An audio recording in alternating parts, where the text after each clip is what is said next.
For those who watch that back, I'm sorry. I know some of you like to watch the VODs and don't like it when I leave at the beginning of the video, but I had to get stuff. All right. Oh, helps if I have my headphones plugged in.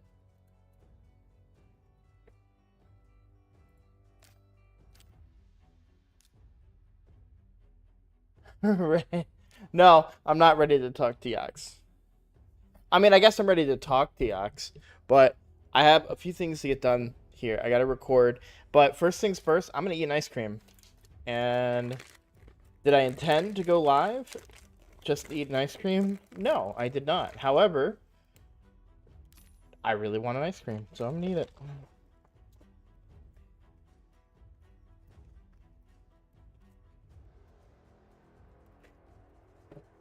This is top dollar content right here, okay? This is what you guys pay for. Watch me eat an ice cream bar. You don't know that that's what you're, but it's what you want. I'm telling you, I know the secrets.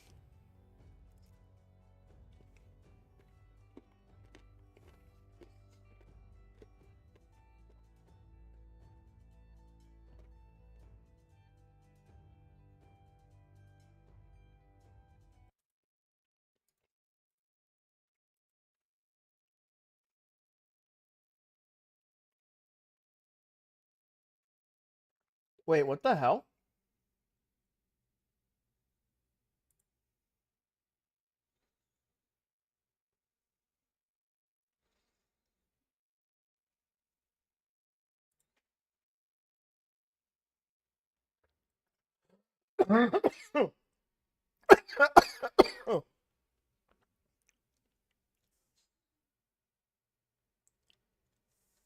Dude, my subscriber count just shot up.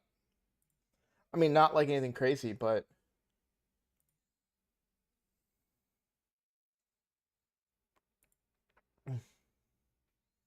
like I thought I was in like the 20s, and now I'm in the 1460s.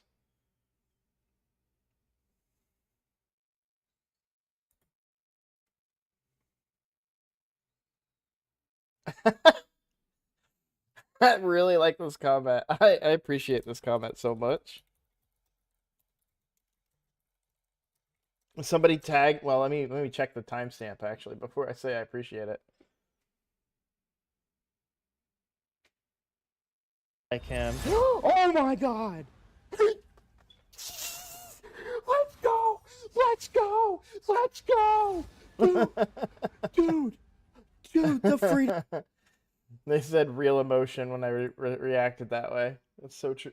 I love that. I really do my best for that. I know that I feel like that shouldn't be something that people brag about. Oh my god, there's so many people.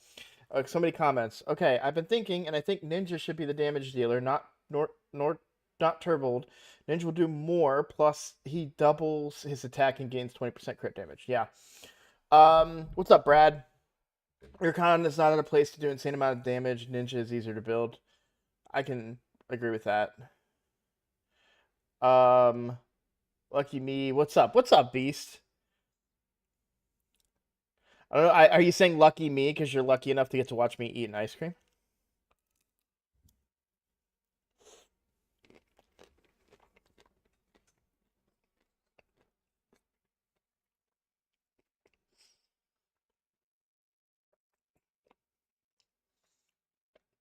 Oh,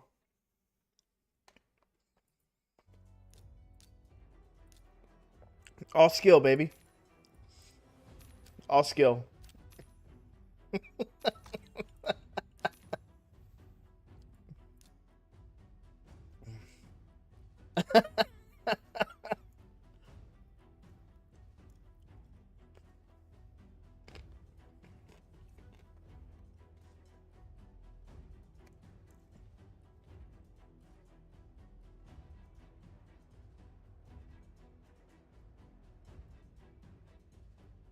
Calculated risk. Look at him. Oh, you beautiful, beautiful bastard.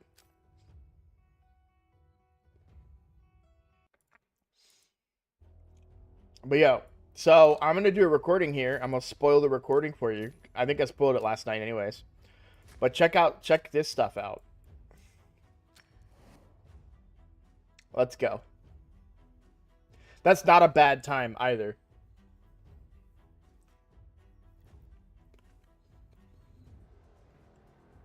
You know what I'm saying? Like that is not a bad time.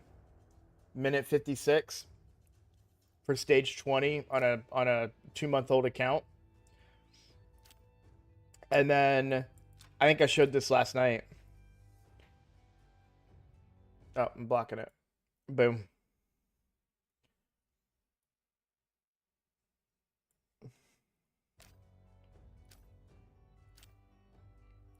And this is what's going to be in the video today. And even on Force Affinity, still pulling out the 4 key, which I was nervous. I was genuinely nervous that I wouldn't pull it off, but I did. Nice, that's awesome. By the way, you forgot Wendy Nesday.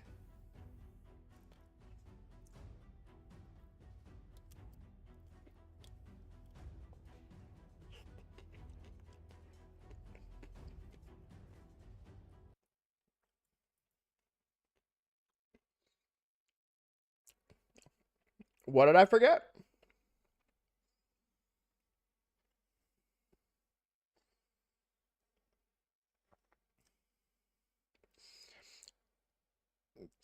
You keep throwing back at me Wednesday. What did I?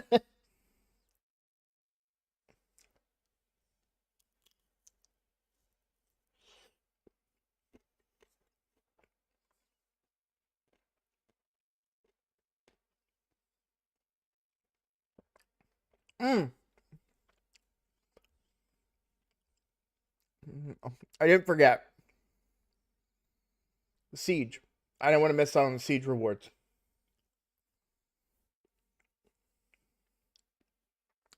I may mean I changed my mind, but that's what it was.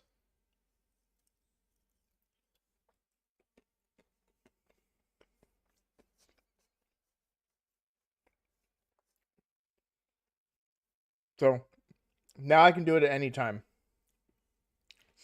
I'll take the free to play and clear space for everybody. God, I still have to announce that too. I've had a headache all day. That's why I'm like I wasn't gonna stream tonight. And that's why I'm also recording while I stream. Because of my headache. But that's also why I'm eating the ice cream right now. But yeah, it's been a day. I slept way too much today.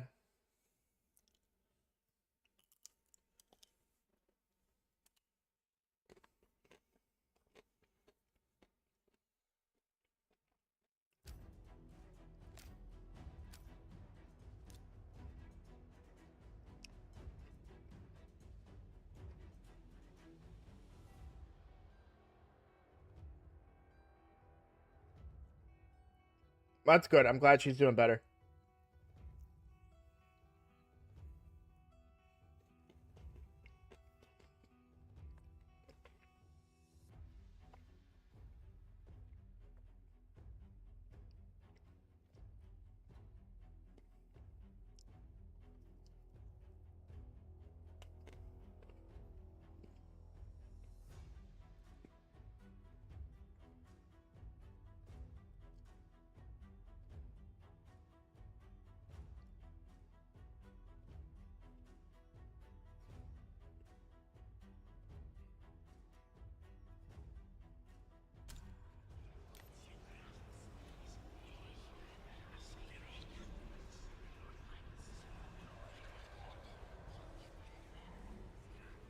Honestly, I would wait until it's beneficial to you in some way too.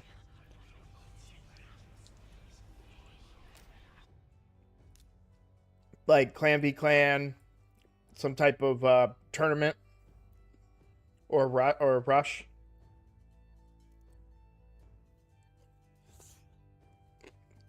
Or Deck of Fate.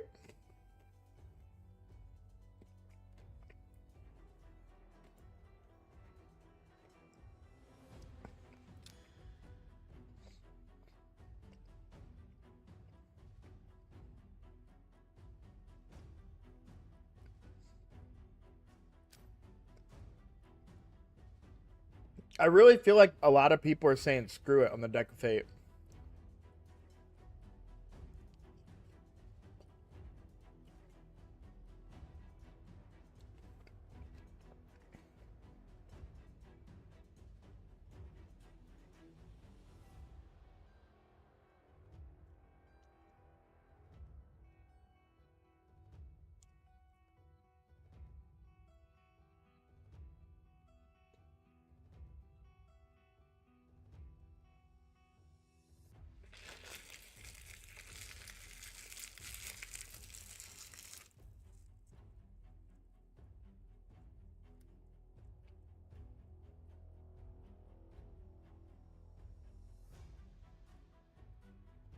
Oh man, that hit the spot so well.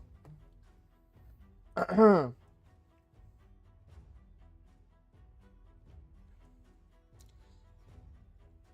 don't really think that you need. So here's the thing to remember about Wukong. With his revival, if your team around him has Stone Skin, like one of my favorite combinations to use, and I don't use it nearly enough because I'm stubborn and stubborn. But one of my favorite combinations to use is a super slow UDK. But this could be anybody, right? Like UDK just makes the most sense because of his passive and redirecting damage, but you could also use a provoker in the same way. Although you'd have to build them much higher accuracy, right? Or maybe a taunt champion could do the same thing. But I love a super slow UDK in Stone Skin. Like this is 107 speed. I mean, he gets 10 speed in this build, right? Super slow UDK, and then you put a Wukong behind him, right?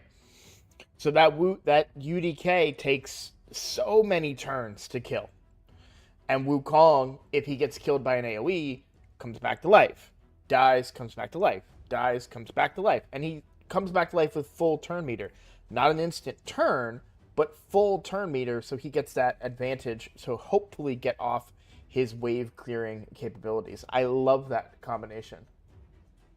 Correct. No. I'm not saying that's what I'm saying. AoE is a problem for Wukong, but he revives himself. Obviously, there are flaws in this. Somebody that can do AoE deny revival, Lydia, right? Not Lydia doesn't do AoE deny revival, but Lydia is a problem because then he won't revive, right? So there are weaknesses to this team, but I think it's a good team. I don't think putting Wukong in Stone Skin is necessary, in my opinion, because he has the revive. That's the concept that I'm trying to put out there more than anything. There's always weaknesses to that, but there's also weaknesses to Stone Skin now, right? Because then you're reducing. You're giving him survivability, but I've learned one turn of Stone Skin. I don't think it's enough these days.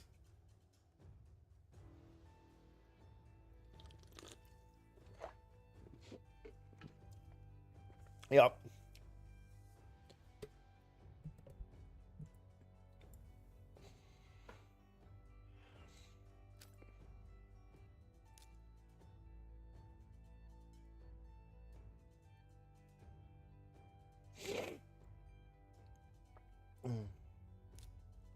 So, I've been doing so all day. I've basically been running Odin's Trial. I really want to try and win this, and I have the gems to do it, but I don't think this guy has enough chill to let me do it. You know what I mean? Like this guy seems like he is content. Like I want that primal shard. You know what I'm saying? The 50 primal quartz is within reach though. I'm at 3,400. I could spend a couple gems to try and knock that out. Possibly. Don't judge me. I need to do a gear cleanse on this account very, very badly. No point in collecting that now. But yeah, the Ninja account. So we're gonna record an episode of the Ninja account here. I actually already recorded it, but new developments have occurred. So one, I did Clan Boss again at Nightmare. So, you know, it's not just a myth or not just a fluke. And two, I now farm dungeon stage 20 dragon, which is very, very, very good for the account. Very, very good for the account.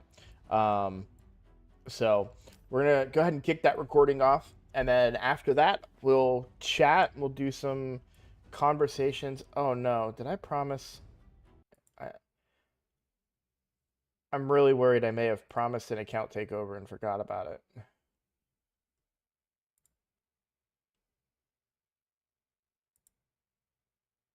I don't think I have. But I always worry about that stuff.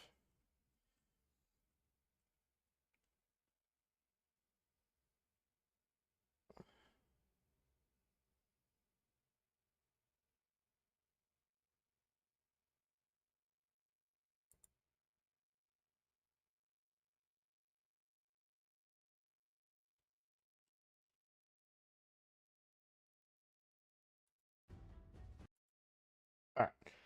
Let's go ahead and kick this off.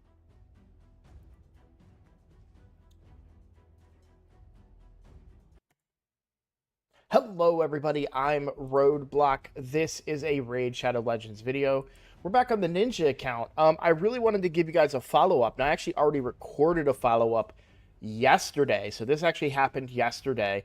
And I was really, really impressed with the performance of the account. But I actually recorded some of this run in Hydra in yesterday's video. I just happened to record a second episode. The reason that I decided to re-record it is we've had other developments happen. So I'm going to kick off with what that video was about, which was Hydra. So check out this. I think this is an amazing achievement. Now, this was not easy to do by any stretch of the imagination, but you can see here, I did 2.47 million on normal Hydra. I'll move away here and you can see 2.47 million, right? So how did I do that? Well, if we take a look at the team breakdown, you can see I used Loki, even though he's only level 46. Tayrel, I've been using a lot. Loki's there for the aura. We need the accuracy, right? But also for block buffs, and that proved pretty useful for me. But the big deal was the accuracy. I did have to run this multiple times. This is not something where you're just going to take a team like this, you're going to go in first try, get your goal, right? All I was trying to do was hit 1.6 million. I happened to hit 2.4 million. That's fine, but 1.6 million is the important part because that's what you need to get the minimum chest. Now, if you can do higher, great. But even if you're just doing 1.6 million, 1.67 million to be exact, that's fine. It's what you need to get the Mithrala fragments. What does Mithrala do? Well, she's a great champion. I'll go over her kit in a second, but she's also going to empower you to go further and do better in Hydra. This is a big feat for any account, let alone an account that did it within under 60 days, right? Ninja, a very big part of it, he did elite damage. Some of you old school gamers may get that joke. But yeah, it took several tries, but I kept feeling like it was there. You know, there's a difference when you go into Hydra and Hydra just smokes everybody on the team and you go, okay, yeah, this ain't for me. There's a difference between that and like, oh man, I did 700K. I feel like I can get a little better, right? And there's a lot of RNG involved in this particular team. Ninja especially. Ninja's not booked, so quite often am I using the HP burns and they're not even landing, right? Which is resulting in no damage output from Ninja. So here they did land. The other thing, we talked about waiting to pick the blessing on Loki. And I did think about going a PvP mindset blessing. However, he's a 5-star blessing. Really, really good. I decided to go with Brimstone for him. I needed that extra damage to be able to complete the fight, and it paid off, right? We did get some Brimstone procs. I think We got one from Ninja and maybe one from Loki. And that was enough to get us the damage that we needed to hit our minimum goal. And so just to let you, as a reminder for those of you that are kind of new to the game or don't really understand Hydra and how it works, you'll see here there are, just like Clan Boss, multiple chests. 1.67 million is the minimum to get the first chest. Now, I did over 2.2, so that means I will get the second chest. And in here, you'll see 1 to 2 fragments for Mithrala, right? Like I said, we'll go over a kit in a second.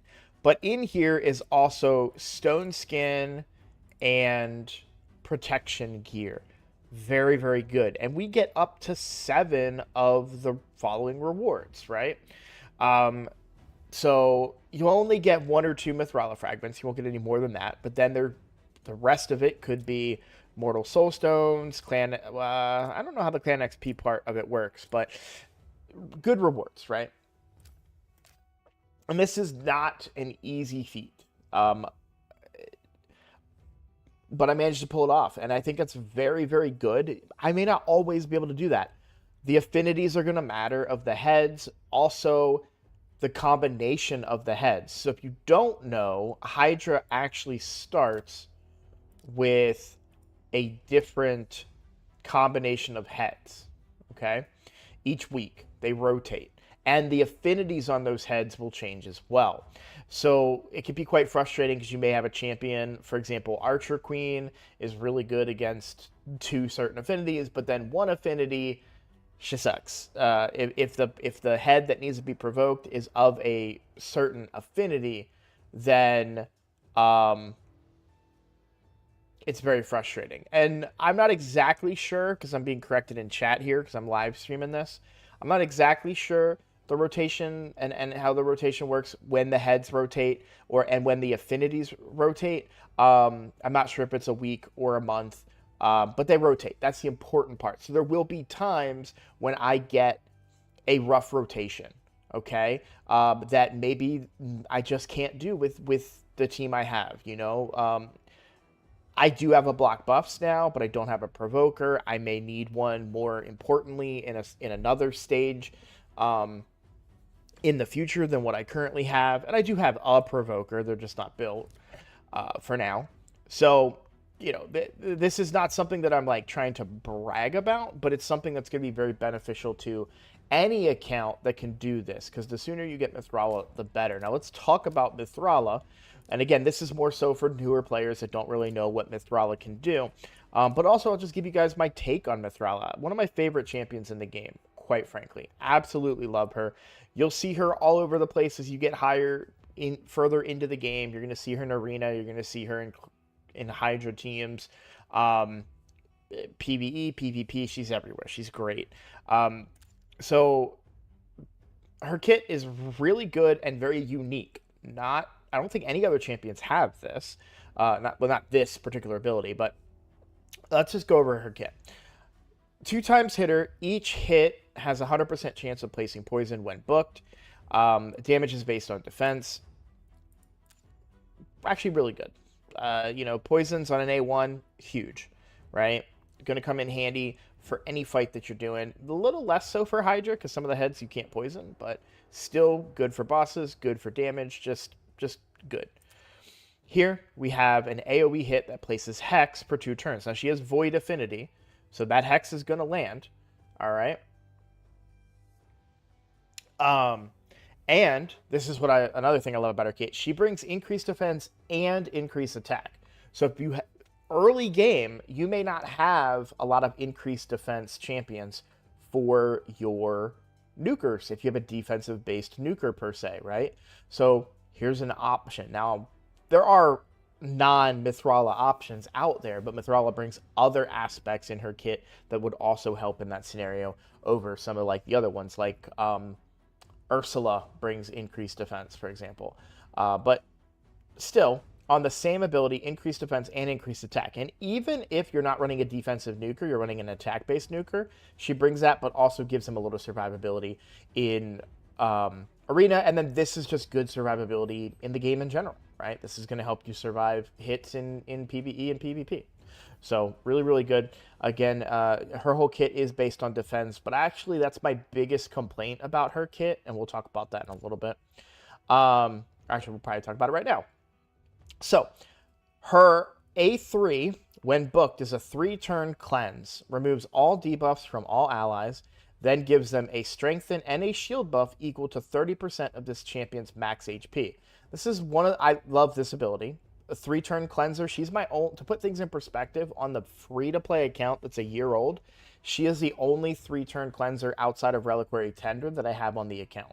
And she is my primary cleanser. I use her everywhere in the game on my free-to-play account right now. So I just want to emphasize how good this is. Now, there are other cleansers. There are better cleansers out there these days.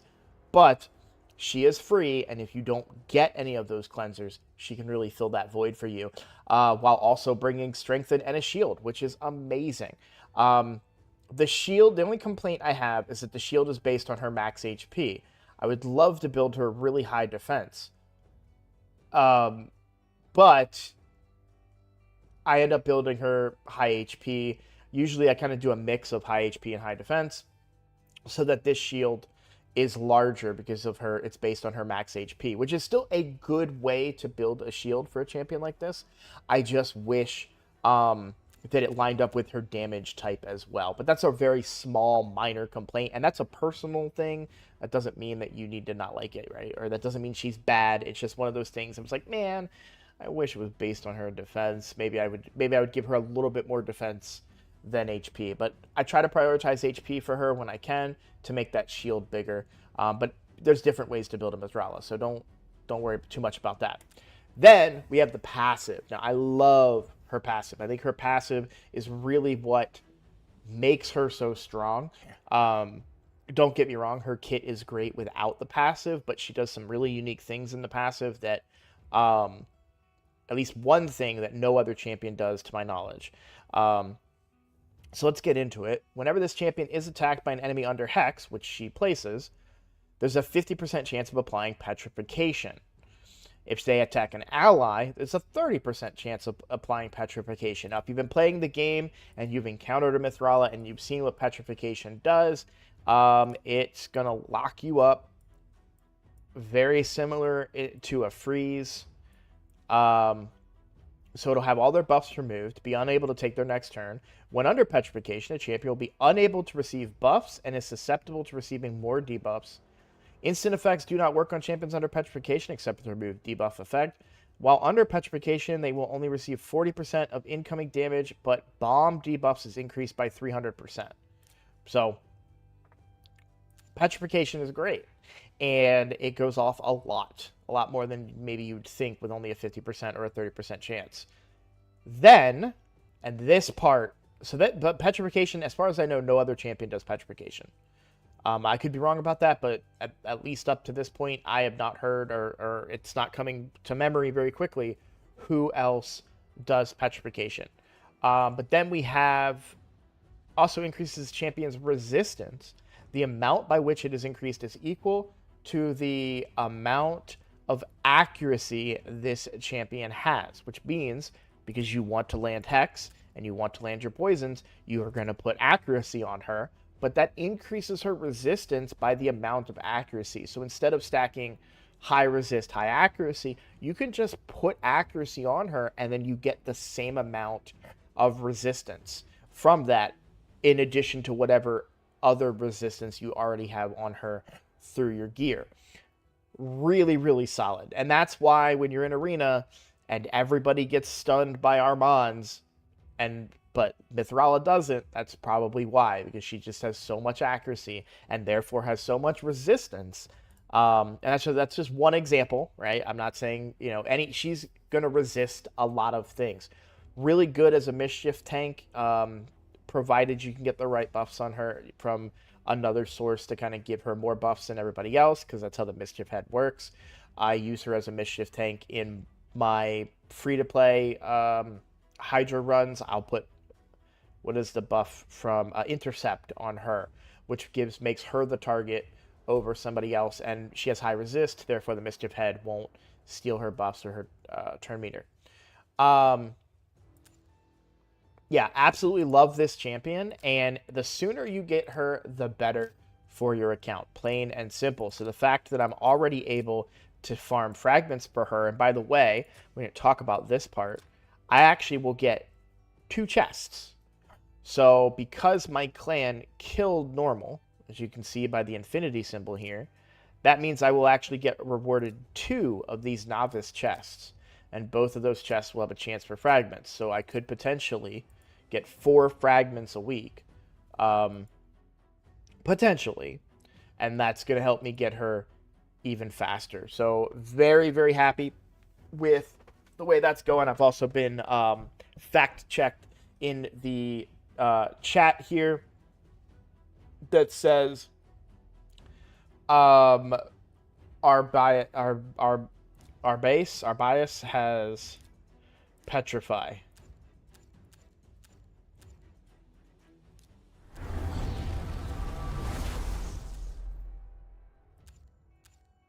I may have gone right by it.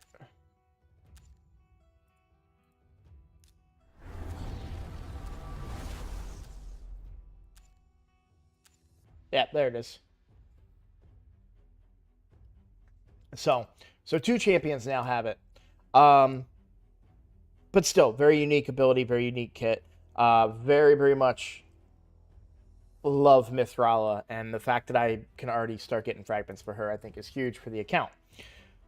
Now, let's talk about the rest of the progression on the account. So obviously, I think I already said this in this very video, but just in case I didn't, I want to make sure I reiterate the fact that I did 4-key. Even with Force Affinity, I'm still able to 4-key. It's very close, right? I don't know that I would count on this too much, but I was able to 4-key it, and I did every single key on Force Affinity because I didn't run my keys until 1 p.m. today because I slept all day because I'm dumb. But still, good news. Now, I didn't get anything great from the chests this particular time.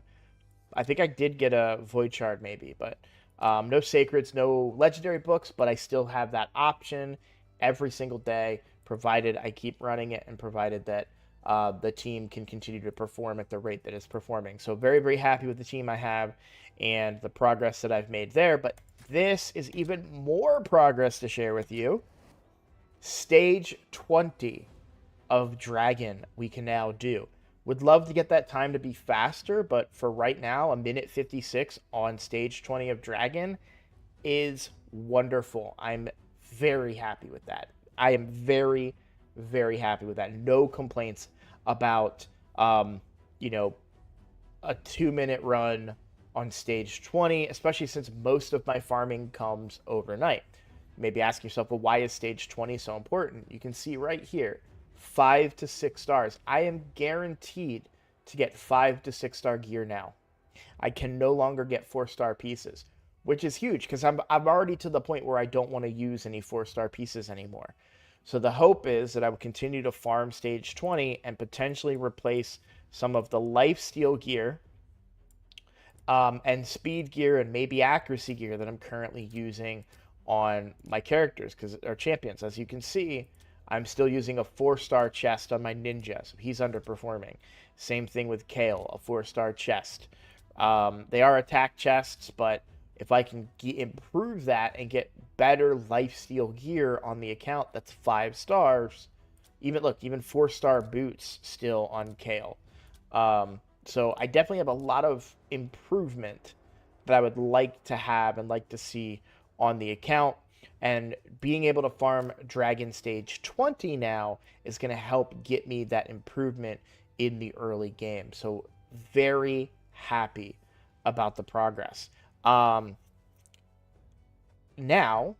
we are about to add to our roster, right? So tomorrow, and that's going to be tomorrow night, 9:30 p.m. Eastern time is when I start the stream. I try to hold off pulling shards for at least about a half an hour, get enough people in the chat, make sure we can all have fun. And just a quick reminder, some of you got gifted memberships to the YouTube channel. You got gifted those memberships because I gift a membership for every legendary I pull. I only, to be completely honest with you, I only gifted 5 the other day when I pulled, actually pulled 6 legendaries in that video that you guys that most of you saw. It done very, very well. I only gifted 5 because $25 was just easier for me to do in the thing. But if we pull legendaries tomorrow, and it's only for legendaries pulled on my account, I'm pulling shards for other accounts tomorrow. People have asked me to do that. So come hang out Friday night, 9:30 p.m. Eastern time. I'll be pulling shards. If you want me to pull your shards, you can come hang out. I'm not promising you any Teoxes, okay? I'm not, I'm not, well, he's not available, but I'm not promising you the luck that I had the other day. But I will be happy to pull your shards. Now, I know a certain member of my clan will no longer let me pull their shards because my luck has never transferred to them. So keep that in mind. But if you guys want to come hang out, like I said, I will gift memberships for every legendary that I pull on my account. And if you want me to pull legendaries for you, I will. I don't tell anybody they have to do this because you don't. But, if I pull shards and get you a legendary, maybe you gift a membership in the chat. Who knows, right? So, but yeah, I'm happy to pull shards, and we'll be pulling my shards on all 3 accounts, I think.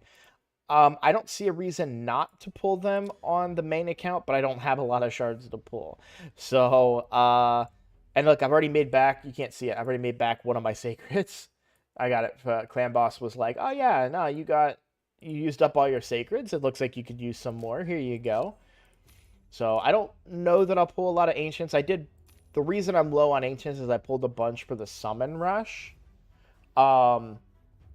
Because I missed an event in the fusion. So I had to pull a bunch of shards for the summon rush to get caught up. But on the free-to-play, we have 79 ancient shards. I feel like that's a pretty decent offering of shards. And then over on the Ninja account, we have 63. So should be a good time. Hopefully we add some new champions.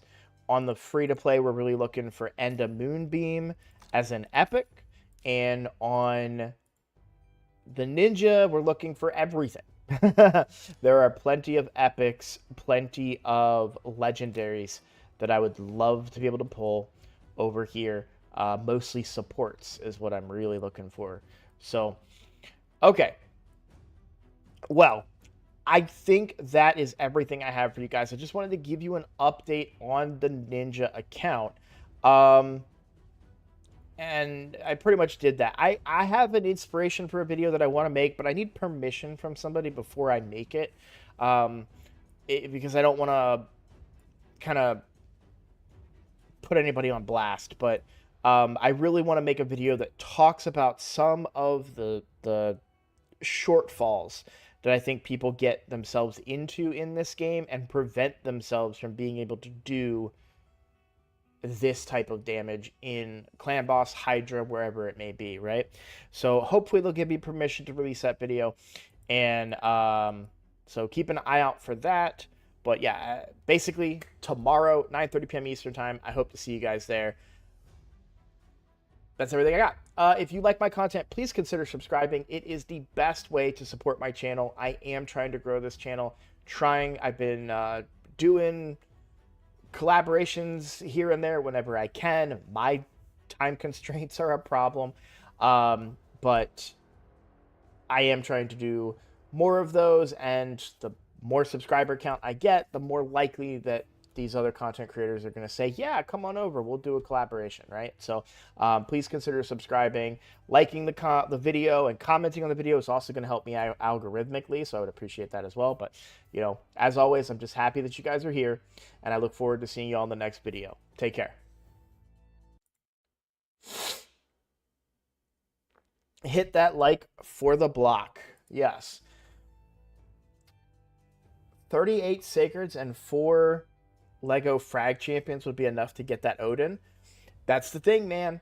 That's the terrible, terrible thing, right? So imagine that. Should it be enough? Hell yes. But you could get anybody. You know, you could end up with the guy that Ash did the takeover for that has spent $1 million in this game, and he's just gonna be like, oh man, that guy put up 20,000 points in Champion Chase. Man, I really hate to do this though. Cha-ching, cha-ching, cha-ching, right? Oh, look at that. I did 21,000.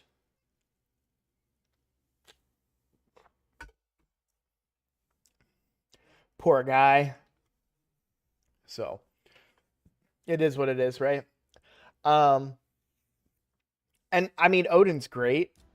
Probably worth it, but I don't know. Something tells me we haven't had. Look, there's just something in the back of my head that's saying this, okay? I have no insider information. I am not a Raid Shadow Legends. I am not in the content creator program even. So I have yet. I hope to be one day, but I'm not there yet. But I have no information. Just something tells me that it would be a very bad PR for them if they did it, but something tells me they're going to do, even if it's not for Odin, a Void guaranteed should be coming here soon. So, I'm saving Voids for that, hopefully. Yeah. Let me send a message real quick about something.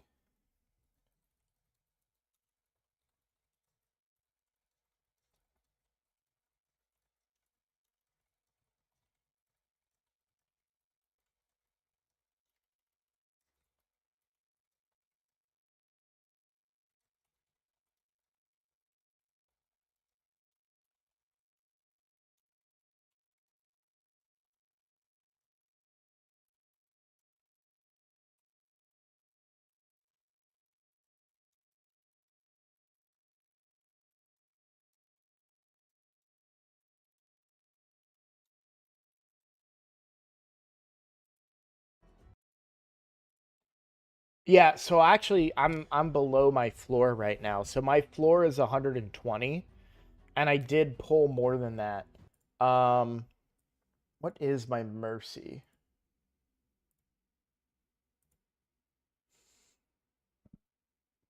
Yeah, I'm 122 into mercy right now, but I want to be 120 voids.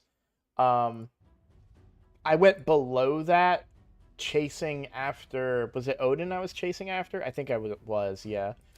But um I did it for something. I don't remember. Either way, 100's fine.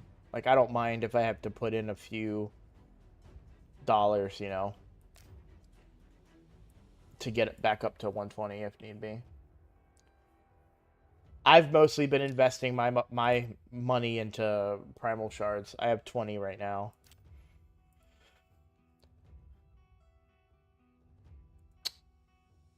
Let's see.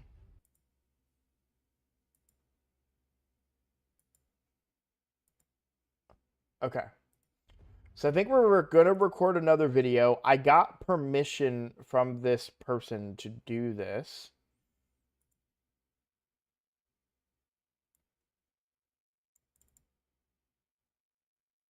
All right, I'll minimize that.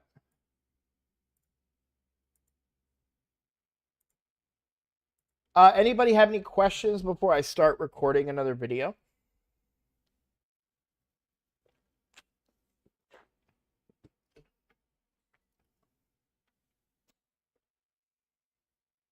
Here's my thing. This is my take on Sacreds now.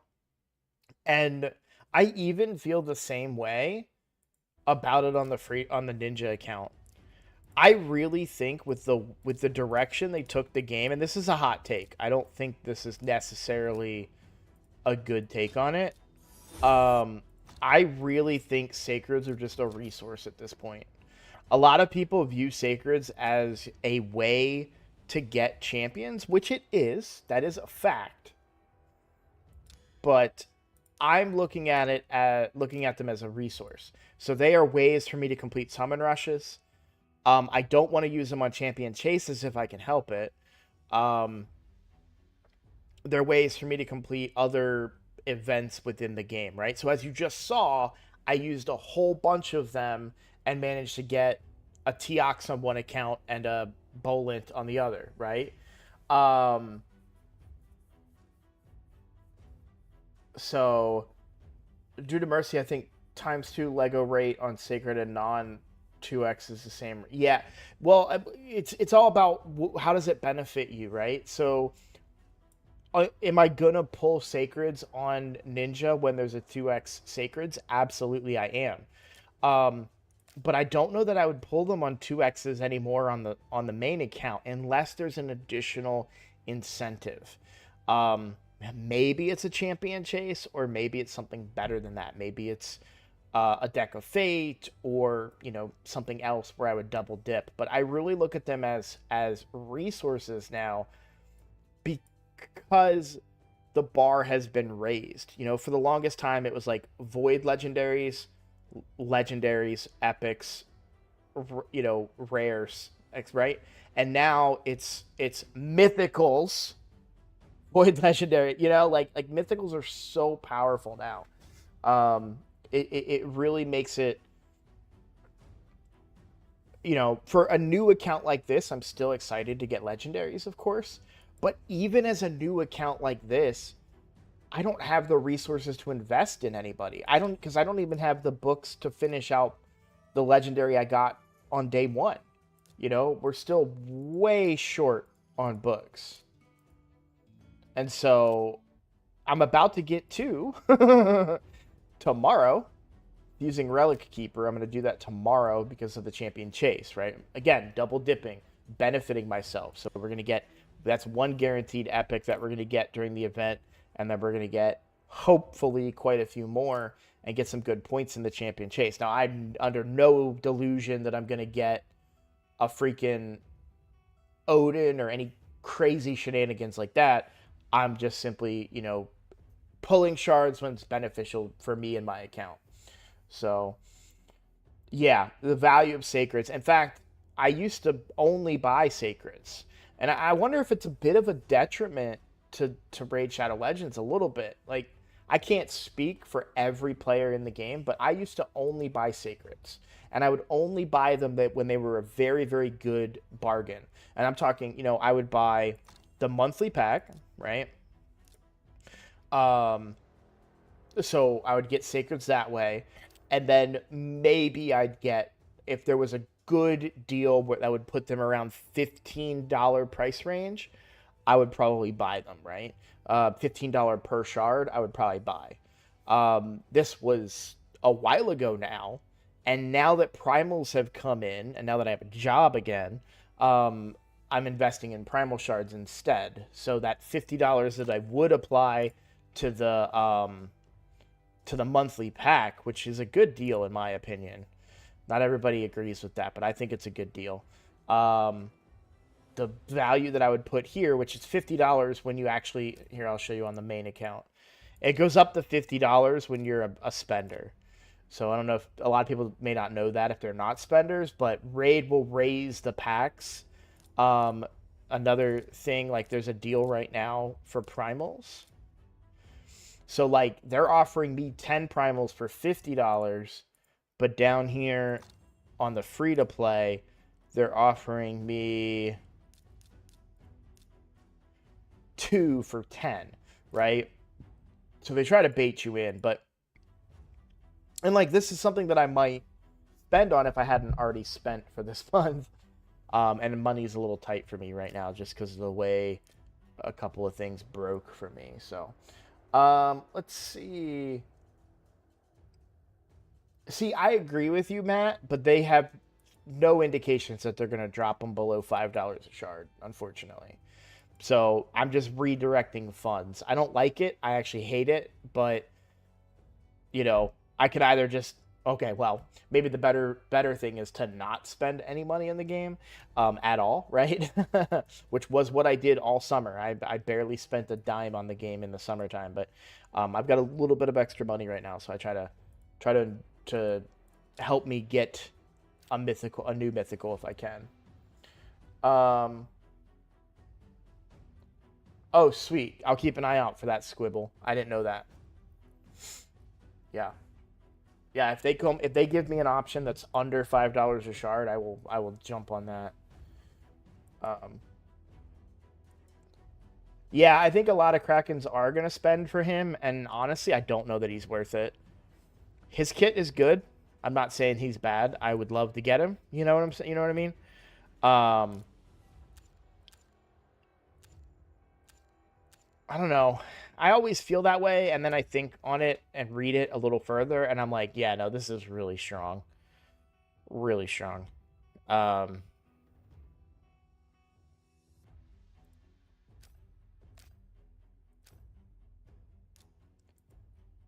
I pulled Arbias, Mikage, and the cock from the Reds.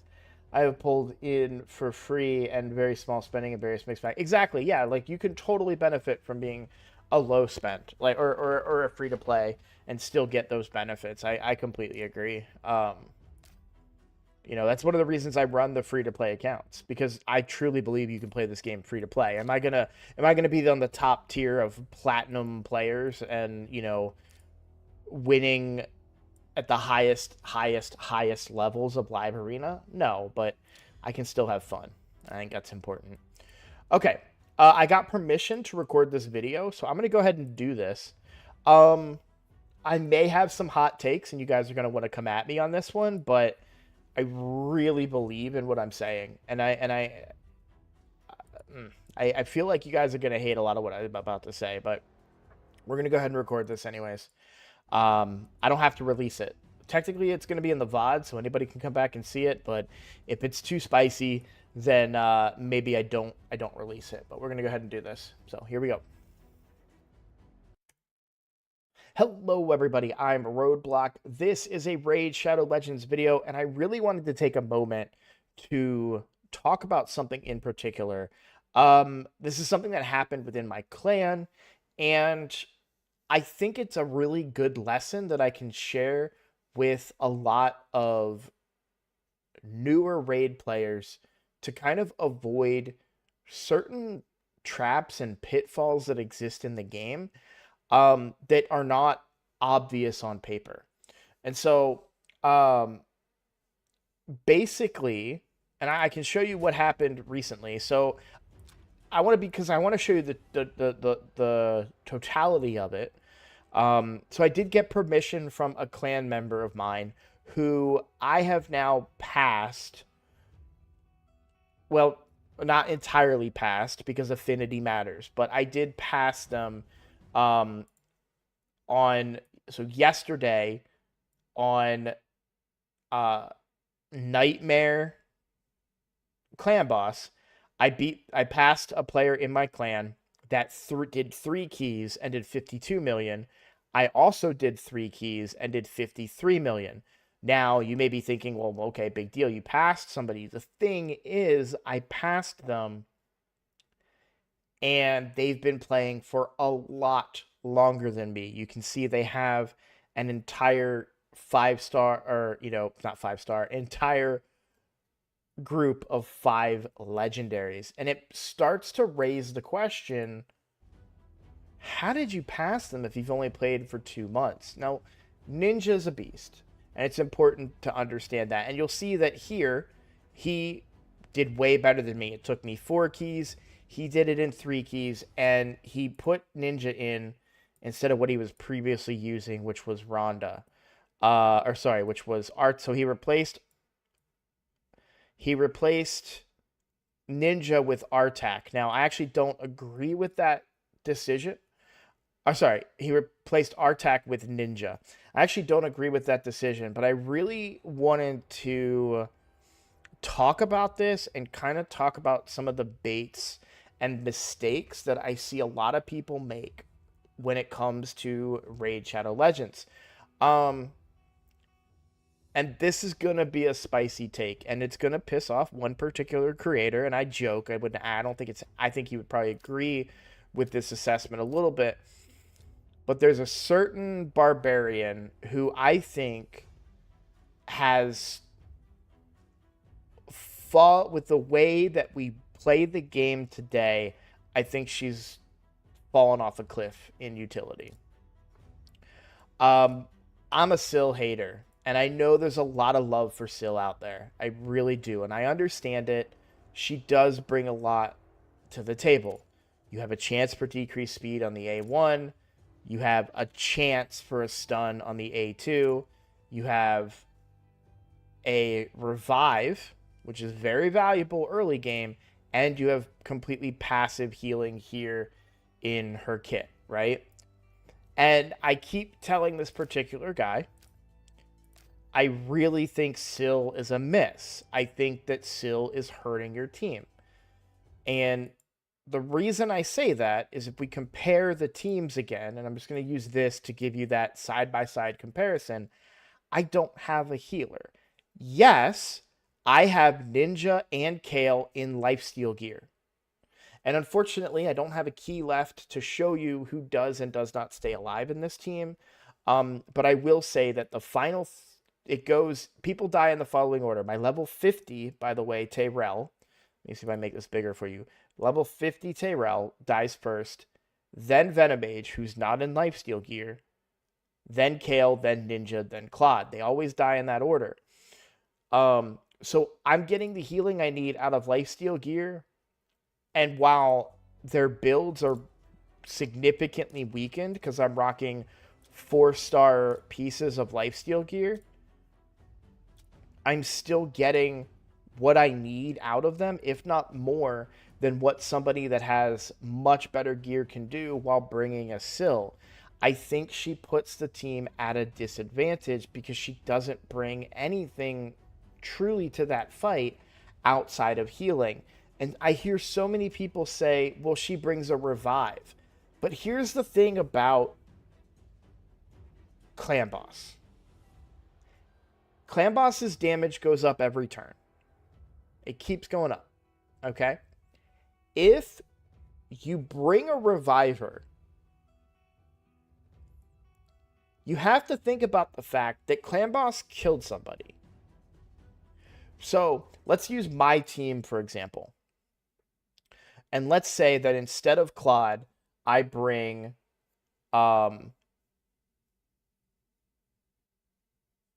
Syl.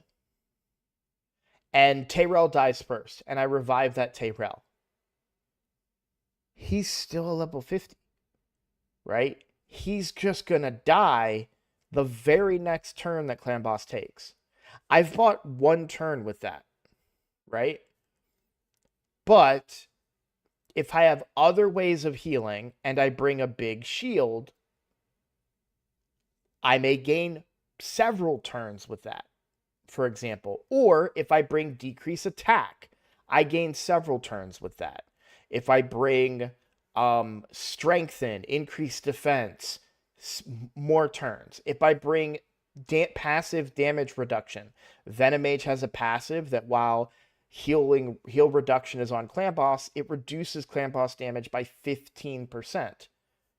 How many more turns is that before he starts killing my team? And that's the way that you need to think. So many people say, well, I have to bring a reviver. Let's say you bring an AoE reviver and your whole team gets wiped. When they revive the team, but Clan Boss's damage didn't go down. You've still gone as far in that run as you can, and you buy yourself one extra turn, maybe two, with the revive, if that makes sense. I'm not saying that revivers should not be brought to Clan Boss. I'm not saying that... Oh... This is a hot take, and I know it's going to be a hot take, and I feel like I'm going to get a lot of heat in the comments for it, but I just want people to see the side-by-side comparison. And there's a lot of variables here, right? Just to be completely clear, a lot of variables. We don't know what their books look like. We don't know what their gear looks like. Like, I can't show you guys that information. I don't have access to that information right now. But what I can say is just clearly you can see that between epics and rares and yes, a ninja, I did far more damage than, or not, sorry, not far more, that's a stretch, but I did very similar damage to someone that's been playing the game for a very long time. And it could be they need different builds. It could be that they need different champ. Like, there's a lot that goes into this. And I'm not trying to put this player on blast. I got their permission before creating this video to use this as an example and a teaching tool for you guys. But what the biggest pet peeve of mine is this concept of like, well, I have to bring a reviver for clan boss. If you want to bring a reviver for dungeon content, that's probably fine, because there will be scenarios where a boss may whittle down somebody and then you just bring them back up, and it's good for emergencies. Really good in Hydra as well, because you get a lot of time to build your buffs up and stuff between turns. Some heads hit harder than others, so a certain head may wipe your team. You can bring them back up and destroy that head and keep the run going. You know, I'm not saying that there's no place for revivers or anything like that. What I'm saying is that in clan boss in particular, you just have to think about the way the fight goes. Now, there are exceptions to this. Obviously, the revive is really good. If clan boss punches somebody, which is his stun mechanic, you revive them back up, and maybe you still have 3 or 4 more turns before your team might die, right? It could just be he just smushed somebody that's really squishy. I can understand that. But the argument that I got from this individual player was a consistent thing of, well, I need healing. There are other sources of healing. Leech, for instance, I think is far better of a healing source than Sill's healing. And if we take a look at her healing, so all allies by 10% of their max HP at the start of each turn. So again, even the healing she brings is only 10% of their individual max HP. That's not that good.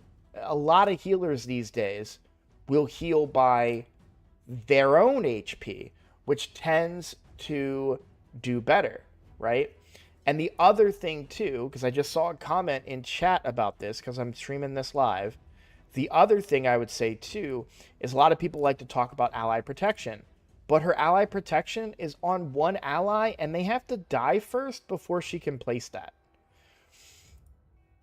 I personally think that defense and damage mitigation is going to be better for you than bringing a Sill in clan boss. I'm not saying she doesn't have her place. She has a place in this game. Well, that's a debate for another time. But I think a lot of players get her very early on because she's free and because there's a lot of videos that are old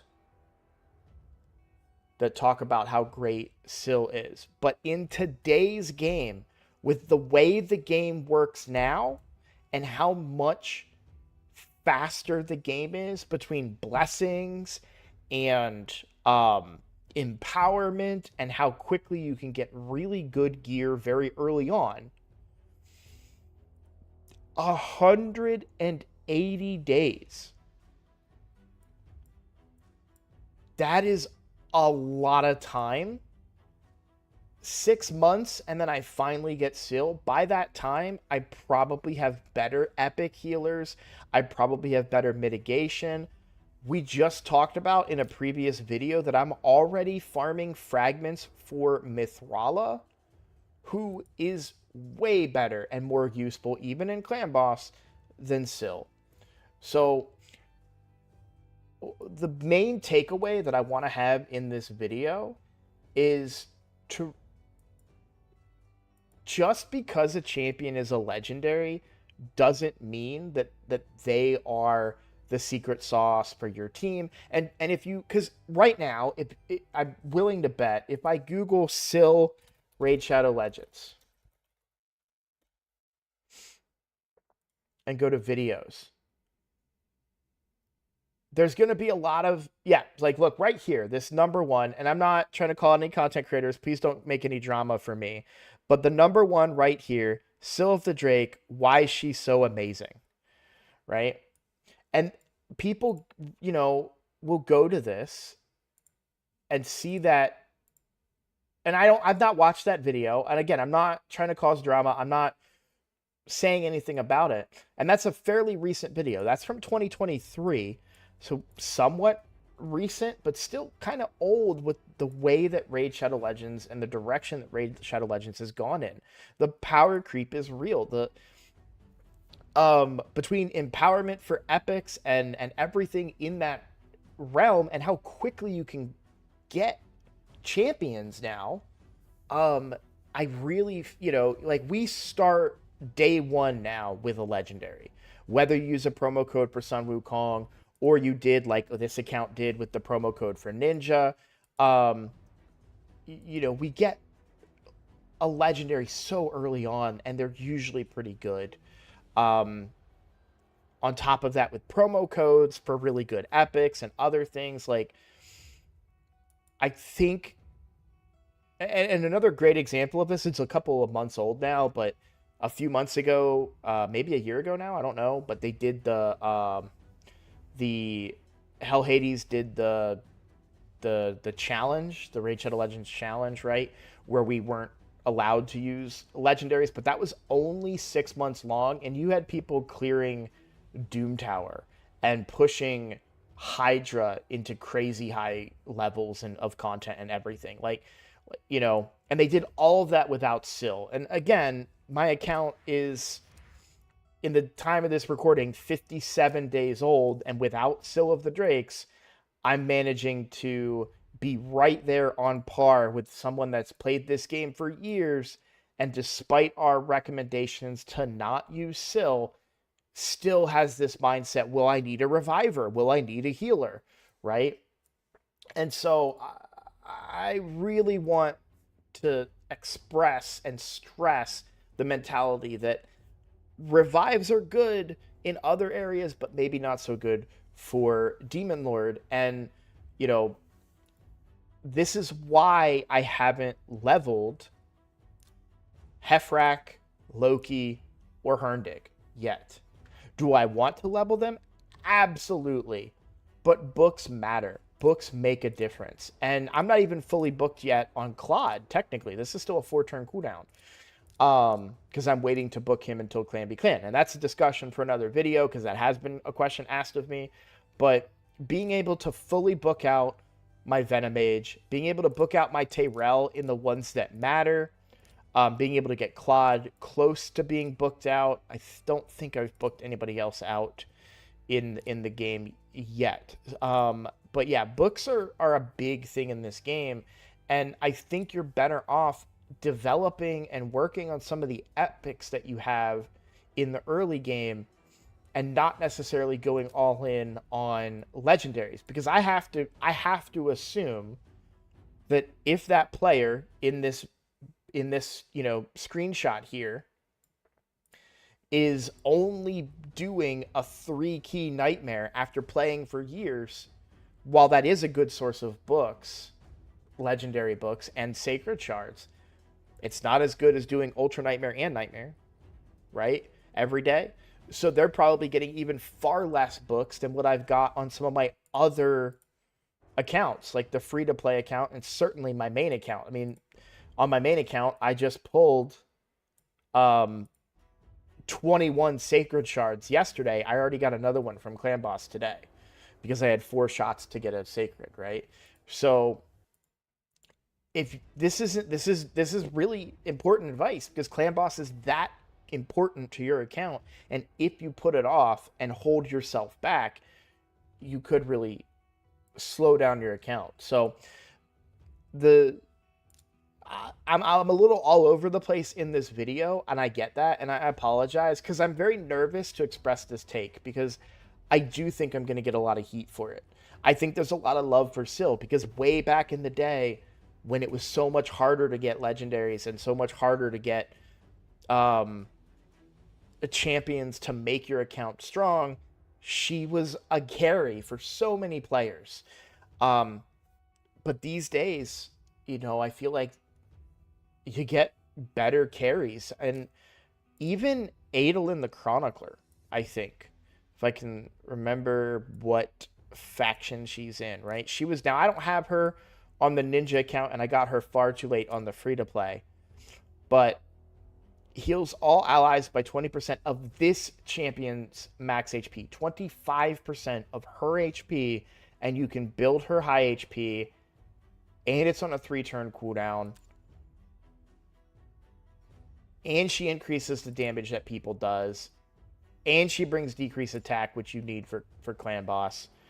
And she transfers a debuff.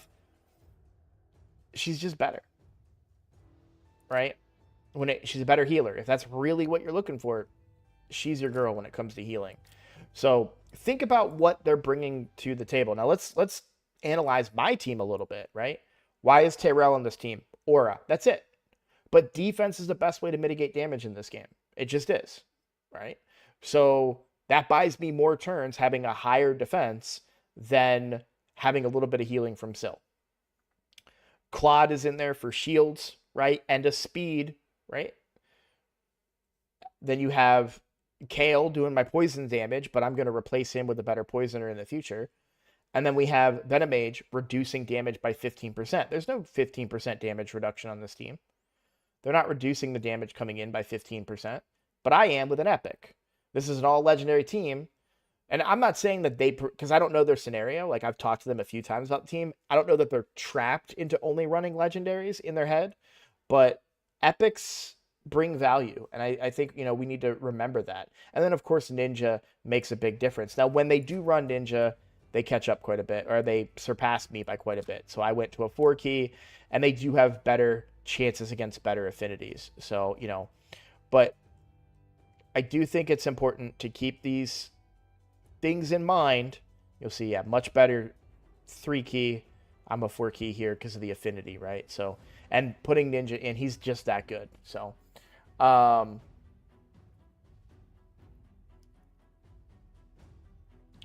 just really wanted to express that. Like I said, this is probably going to have some hot takes in it, but I want you guys to avoid those pitfalls. I want you guys to,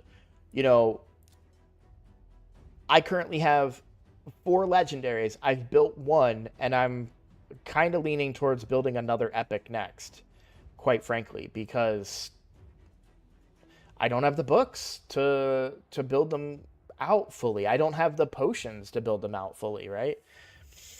I don't have the gear to fully capitalize on what they can do in their kits. And so just something to think about, just some recommendations for you guys.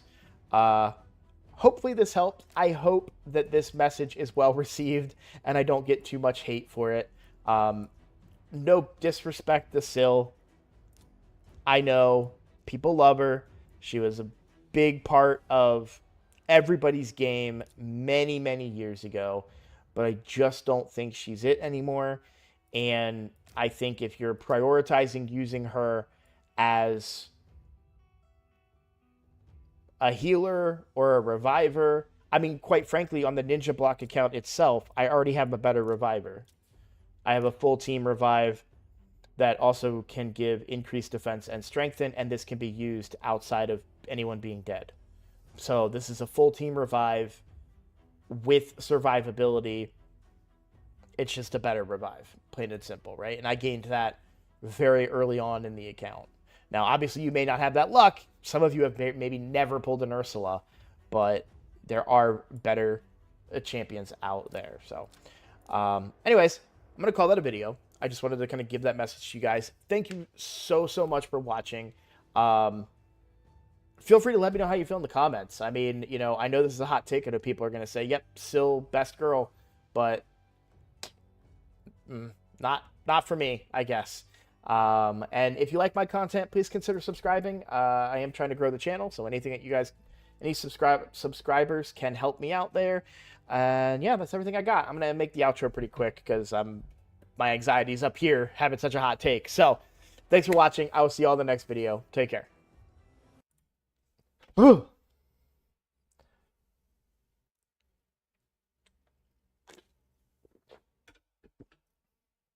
Yeah, so this is like, this is how much I hate Syl. So over here on my free to play, check this out.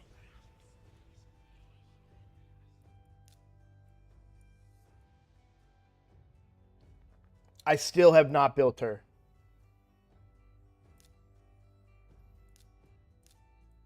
I've had that 5-star soul for Syl for a very, very long time, and I have not bothered to build her.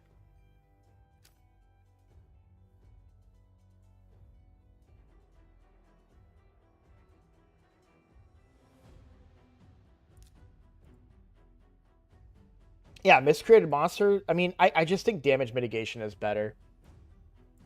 Well, here's the thing, Skydoodle. It's not a hot take for you and I, right? But it is a hot take for the people that we try to tell this to. That's the people that I'm scared of. I'm not scared of like you. I'm not scared of like notice that the blue chat isn't in there. Like Vodka hasn't been in there saying anything. Vodka would be the first person to be like, excuse me. If I was trying to say Panda's bad, Vodka's be blowing up my chat, right? So I get that it shouldn't be a hot take, but I think that it is. And there's two people that love Syl. New players that watch a video from 2 years ago and hear how good Syl is, and players that she carried their account 3 years ago and swear by her because they didn't have anything else. But in today's game, you have something else. You just do. So those are the people that I'm afraid of. But I don't know when I'm gonna release that video. I gotta make a thumbnail for tonight's video.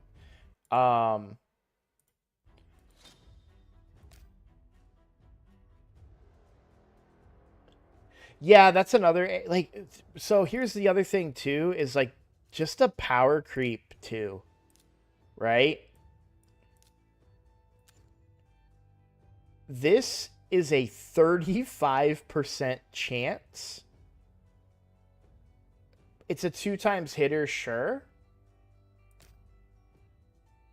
But I don't think he does, right? No.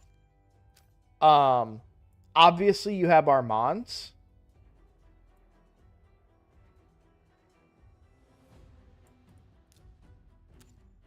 This is a 3-turn cooldown with 100% chance. Unbooked, by the way. Sorry, 3-turn cooldown when booked, but unbooked. You don't need to put a single book in him to get a 100% chance to stun an entire enemy team.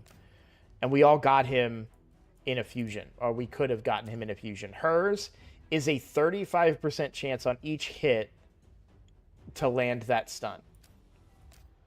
But it goes further than that, right? Because then you even have other champions that have a 100% chance to stun and bring decreased defense.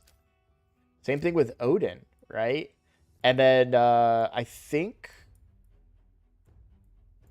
No, is he Sacred Order?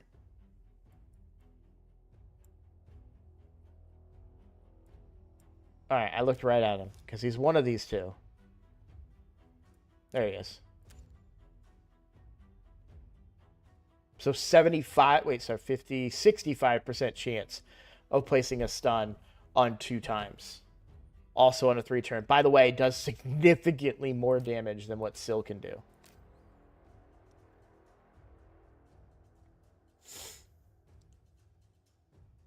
I get scared about it, Rob, because I don't handle negative comments very well, which, people always tell me don't be a content creator, but it's just I get nervous about it because people will find any little thing that you misspeak, and I'm one, like, man, the number of times like a big content creator in Raid Shadow Legends mispronounces the name of a champion, and I'm like, I get it. I don't come at them in the comments though, but I don't know. Plus, I'm just an anxious person, man. Like, my anxiety is really bad. Like, it gets rough. It's really easy for me to do this all behind. Like if you met me in person, you'd be like, why is Roadblock just sitting in a corner not talking to anybody? It's like because that's where I'm most comfortable, man. I love Ornn too. Um, Unfortunately, I have pulled him late on both of my accounts, so I do have him on the free to play. I just pulled him really really late when I was kind of past the need for poison damage, because poison damage does fall off quite a bit in the late game. Well, for certain bosses, right? He'd be good. Um, and I just choose not to progress those bosses right now. But yeah, I think Ornn's really good. I love Ragash. With the addition of Bolent on my roster now, because I pulled him yesterday. Spoiler if you didn't watch the video yet, but I did pull Bolent. With the addition of him, I'm really reconsidering my current build on Ragash. So Ragash is kind of in like a. I used Ragash for a while as my decreased defense champion, and of course a stun, right? But I'm thinking about building him as a defense-based nuker now, while also pairing him making sure like he's gonna have accuracy, but in hopefully be in savage, right, or lethal, and also be with Bolent, who will improve his ignoring defense, will bring additional stuns, and he'll just pair well in general. So I'm really interested in combining the two of them. And then I would probably do just an all Skinwalkers team. So I'd probably do the Rabbit, who I just recently 6-starred. So the Rabbit, then Ragash, then Bolent, and of course Wukong would be the nuker in that team. So, or maybe even I finally build a bomb team with Nishak and just go for, having Nishak do all the damage for me. Because I don't really capitalize on Nishak very well.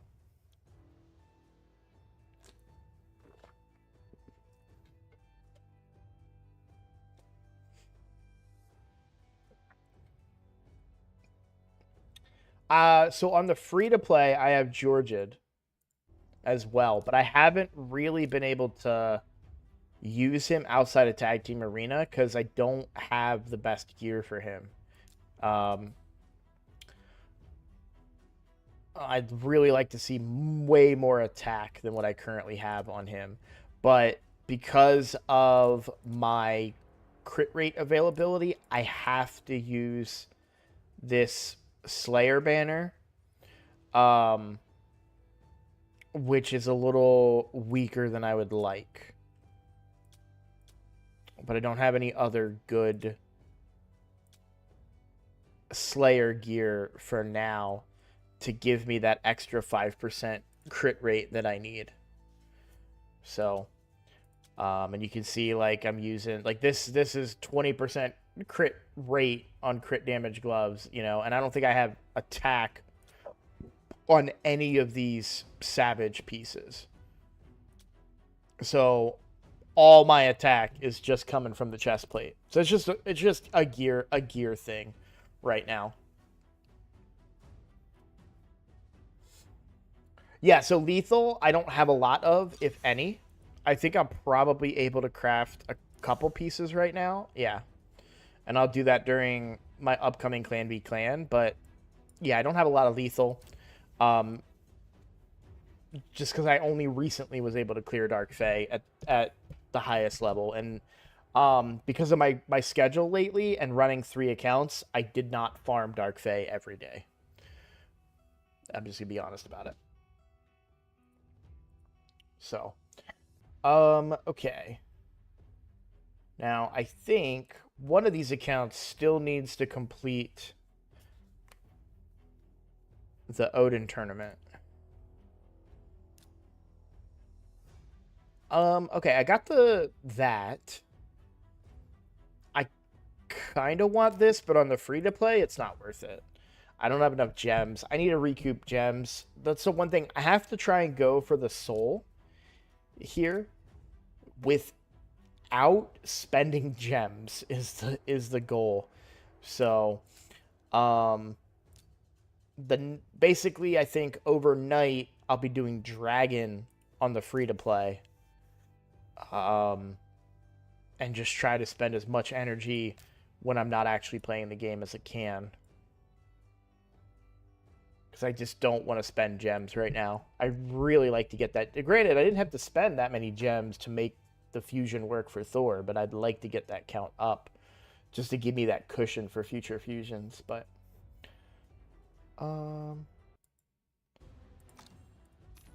okay, on this account I need to finish farming up some people. Oh, he's already 30. Sweet. Let's rank him up. I think I have the food for him now. Yep.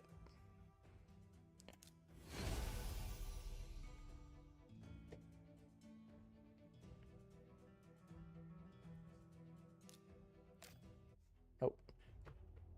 Oh, why are my headphones being difficult?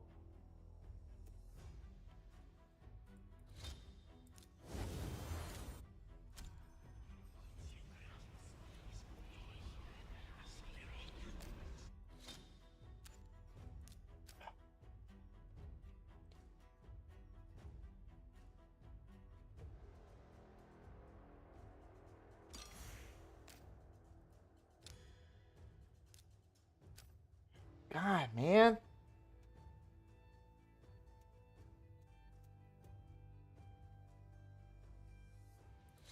There we go.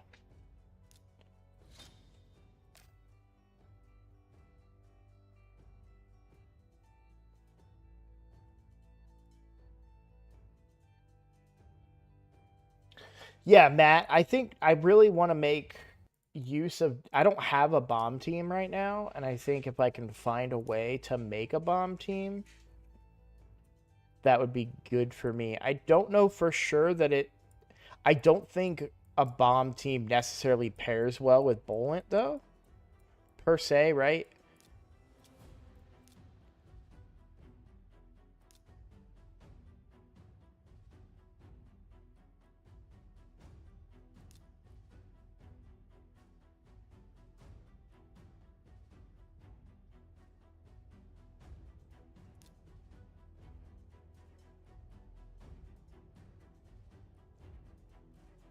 Because you don't need ignore defense with bombs, you know? But I do like that he gives the additional accuracy, which could be a shortcoming of a Nishak team. And I haven't rebuilt my Nishak in a while. I bet you I could get much better attack out of him. Yeah, like he's still in a a 5-star attack chest. I know I can do better than that.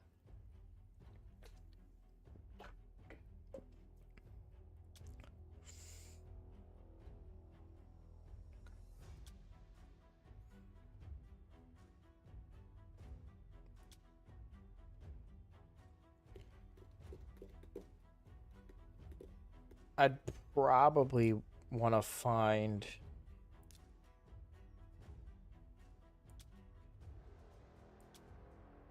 an accuracy banner with speed and attack percent. Yeah, don't really have one. I don't have an accuracy banner. I have one accuracy banner with speed. There you go.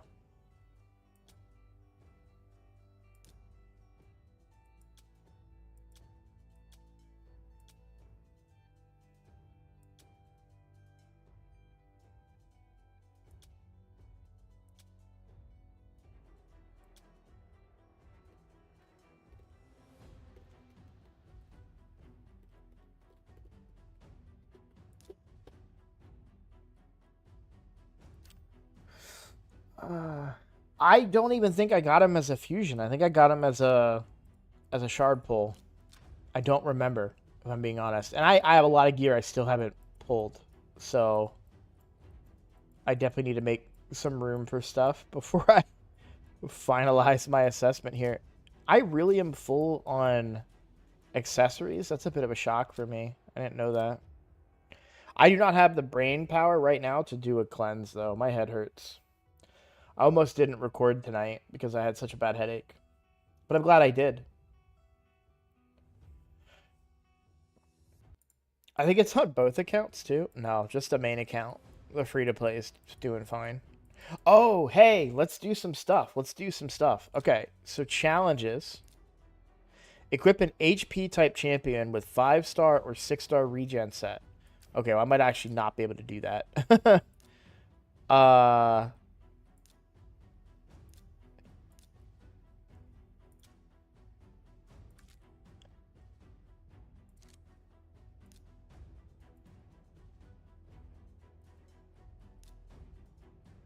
Yeah. Just check equipped, just in case. Oh, sweet.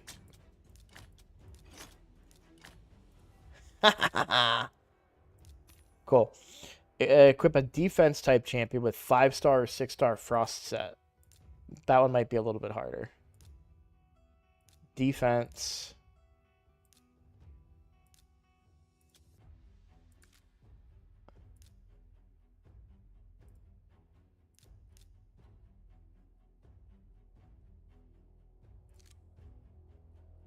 Easy peasy.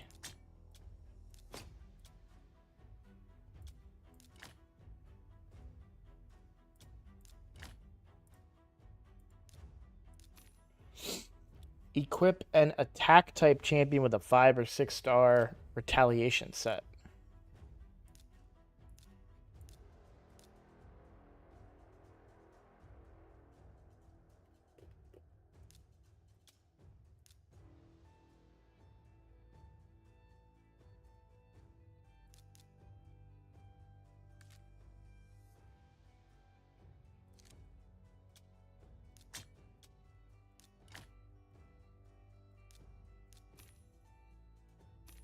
Sweet. We got that one done.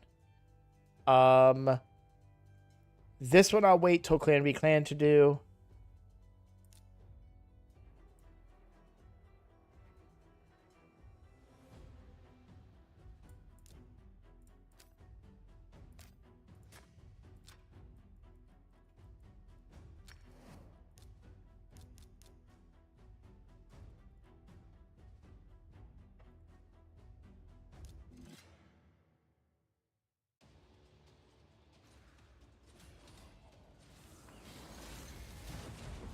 Hi, I'm on my 18th day, and I have to decide my third 6-star.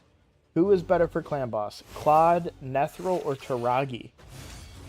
So, in a vacuum, Taragi is better. Taragi gives you poisons, ally protection, which keeps you alive longer. Very similar to how I'm using Claude on my team, but he does it to a better degree.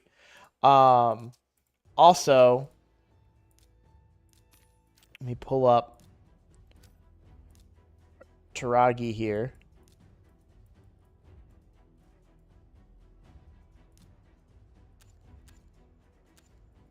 Also, the decreased attack on the A1 is going to be very, very valuable for use. You're getting an additional decreased attack.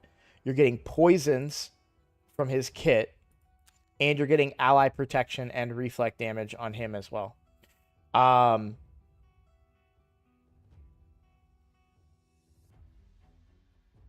So Taragi in a vacuum is the answer. Because I don't know your roster. I don't know your team. I don't know any of that, right?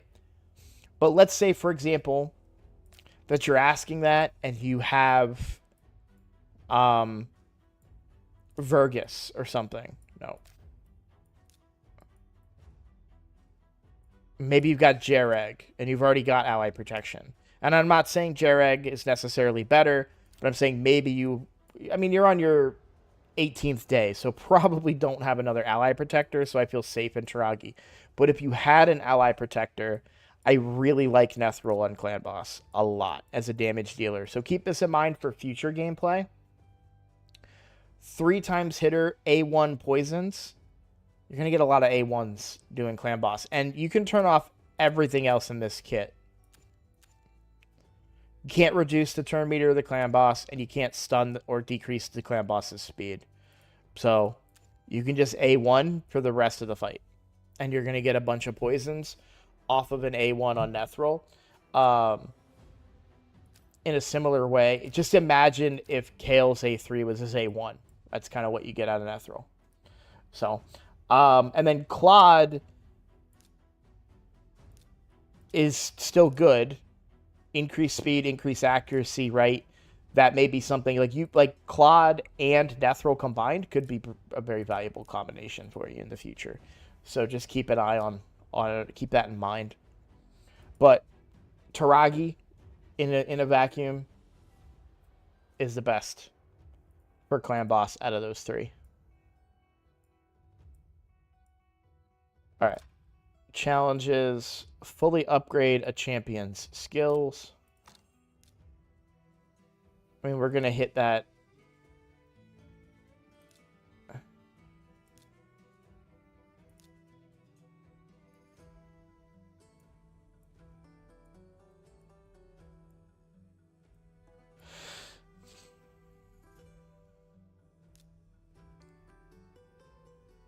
Yeah, when Clan B Clan comes around, I can use those books to finish that out.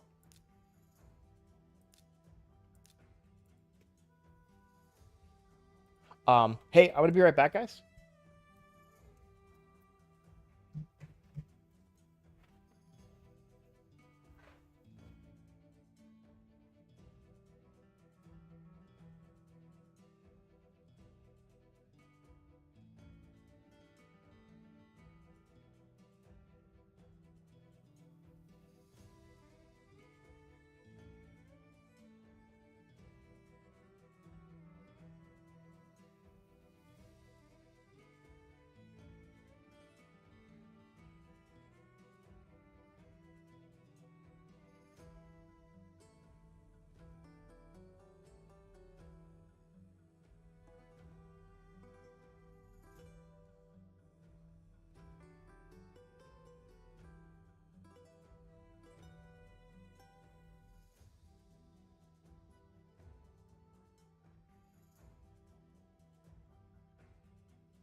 Sorry about that.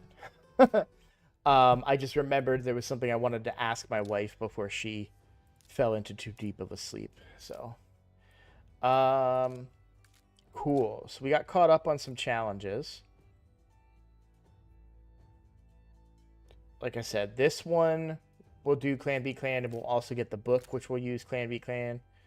And that should be pretty easy to do, right? This one costs... Oh, man, yeah, we're going to need to get to work before we can do that.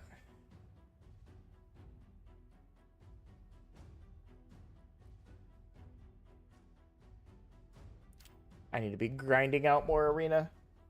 I'm thinking to make this team Claude, Nethril, Taragi, Frozen Banshee, and...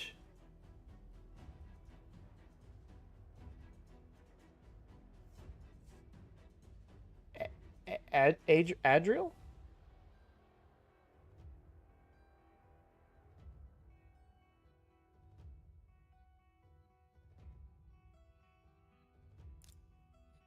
Who's Adriel?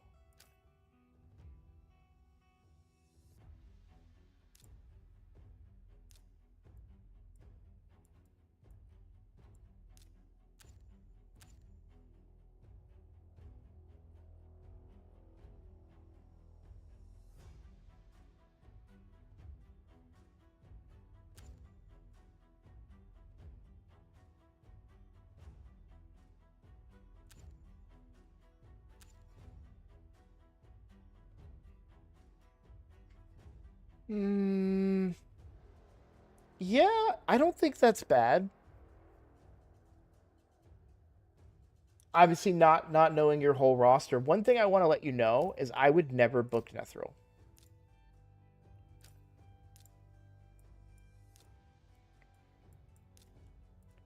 So yes, you can get an increased percent chance here.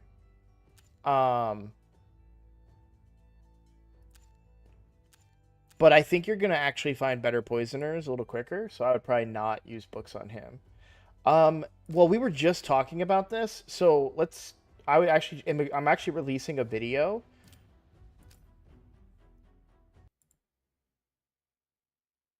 about this very topic, but I'll give you a spoiler on the video here. So this is a clanmate of mine. And you'll see he has Syl as his healer. But look at my team. Who's healing in this team? Now, yes, I have 2 champions in lifesteal here. But I'm not rocking a healer. And look at our damage. He's been playing for way longer than I have.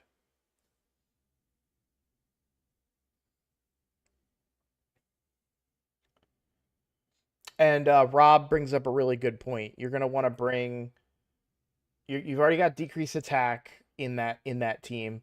I guess drop defense isn't as important since most of your damage is coming from poisons, to be fair. But that may be something worth considering, that you want to make sure you have your decreased defense, if possible, your weakens, damage reduction is also what you're looking for. So we don't know your full roster, but I think it's a fine team to start out. I do. It does help you get away from lifesteal, so theoretically your other champions will hit harder. I do have a question. So you've been playing for 18 days. Did you not use a promo code for a legendary at all?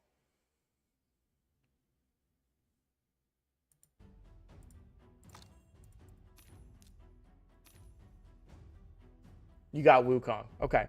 Don't be afraid to use Wukong in Clan Boss early on. Wukong, by the way, I recommend being your first legendary over Nethril, actually. I don't know if Nethril was already 6-starred or not. Tayrel, so yeah, if you look at that team I just showed you, I'm using Tayrel as a level 50 here. You really can't see that, probably, but that's a 5. So, he's literally there just for his aura. So, but yeah, I would recommend getting Wukong to be your first legendary that you 6-star and you book and you build and everything, because he's a very, very good campaign farmer.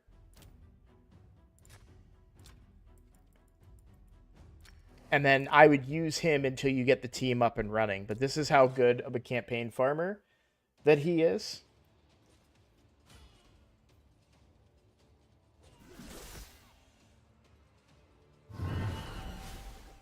So there you go. 7-second farm.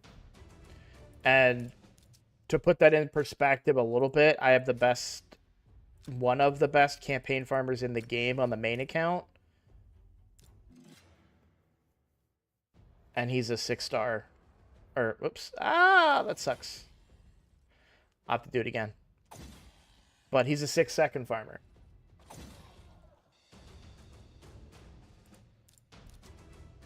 And so, yeah, Wukong, best boy. Love me some Wukong.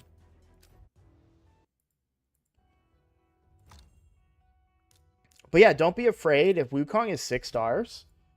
Don't be afraid to use him in Clan Boss. So many people talk about poisons being peak damage for Clan Boss, but regular attacks can really smack in Clan Boss. And especially with his passive, you know, he'll just keep coming back to life. Right? You're talking, you have 6 different people, if you include the Clan Boss, right, that are taking turns.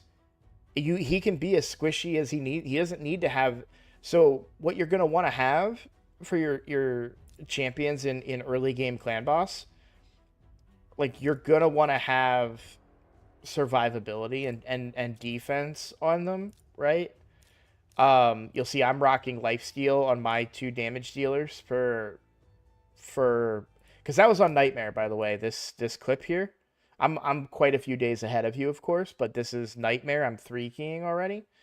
And they're in lifesteal gear and a defense aura, right? So we're increasing our survivability, so we get more turns and therefore do more damage, right?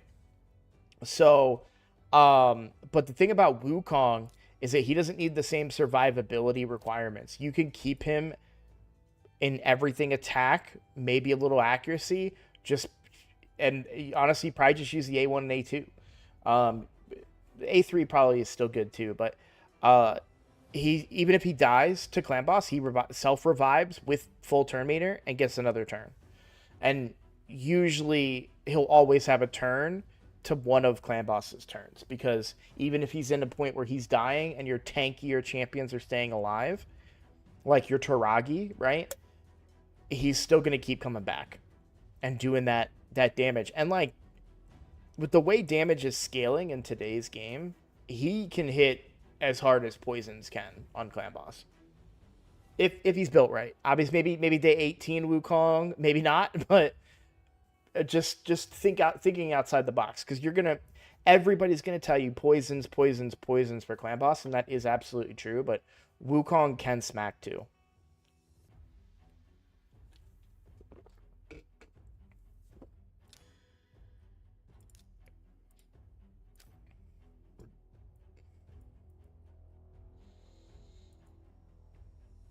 All right, so we got the challenge done. We have a ton of energy now, which is going to be really fun to spend tonight. You know what? I may need to do. I don't know what keep is open. It's the Force Keep. What are these champions that I need for Relic Keeper? 1 Force, 1 Spirit, 1 Magic, 1 Void. Everybody's ranked up. Do I have the resources to ascend them? Yes. Yes.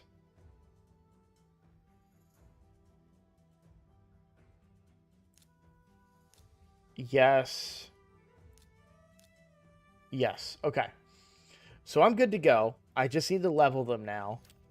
And we're going to fuse Relic Keeper tomorrow for the champion chase, just to maximize my points.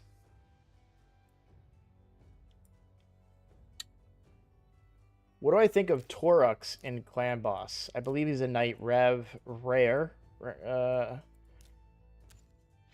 Leech, good. It's the small version of increased defense, but that is better than nothing.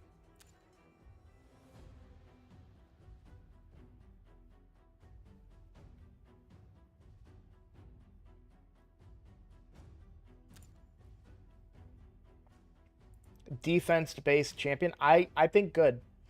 I look here. I will say, I am not a fan of rares in 2024. I think, unfortunately, Raid Shadow Legends has set the bar so high in terms of power that rares are really falling off.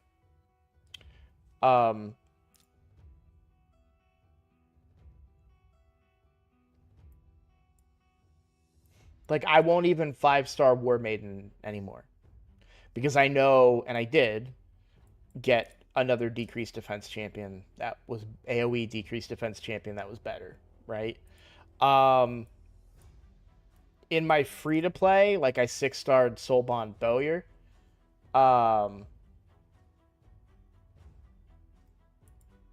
Don't think it's necessary anymore. I'm really low on rares. Now there are some niche rares that can fill specific roles within the game that you may want to do to complete certain specific teams. But like Apothecary, I'm not building. It's just so much easier to get epics now with the way I don't know if they always did champion chases and summon rushes the way they do them now, or if people didn't know when to save their shards or when to spend them or what. I don't know why it feels so much easier than the way that, or maybe the epics are just better now than what they were back then. But it really feels like so many of the rares, I don't want to build them. I built on my free to play. I leveled and 6-starred. She's in my vault. Frozen Banshee. I never put a single piece of gear on Frozen Banshee. I 6-starred her and then never put gear on her. Because there's just better champions. And I get that she's the queen of clan boss and everything, but because I can empower epics now because of blessings, you know, there's just better options out there these days, I feel like. Another question, is it better to farm starting gear in Nightmare Story or Dragon Stage 15? Dragon Stage 15, 100%. So, yeah, do not... The only time that you're going to farm gear in campaign is very, very, very early game. And you're only going to want to try to get boots or speed gear, but preferably boots from Palace of Aravia, right? That's really the only time. This gear sucks, and you're going to get mostly common gear, which is the gray level of gear. Where on Dragon's Lair, stage 15, stage 16... By the way, if you can do stage 15, you should be able to do stage 16. Now, there is a bit of a jump, but affinity-wise, we have a bonus here, and then we just have a regular affinity. You know, we don't get any bonus, but we don't get any negatives either with the void. So I'm not saying that it's 100% certainty, but 16 is where I was farming before I just now unlocked stage 20. Stage 20 is the best place to farm gear because you're guaranteed to get a 5 or 6-star piece, which I just unlocked now. So I've spent all day today farming Dragon, and I will continue to do so because of the tournament and because of the boost in speed gear. But if you look at just new, you'll see all this gear from old Dragon there, right? Accuracy gear, and then all the reason none of the speed gear is showing up right now is because I've already utilized that gear. or looked at the gear rather. Yeah, the minions might get you in 16, but you'll get there. You'll get past that pretty quick.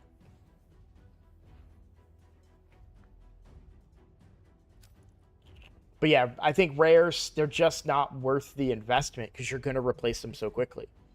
Right? Even Kale. Now, Kale still needs to be your first 6-star. I stand by that. I will stand by that until anyone can show me real, true evidence that there's ways to very quickly ascend, book, and master a legendary first.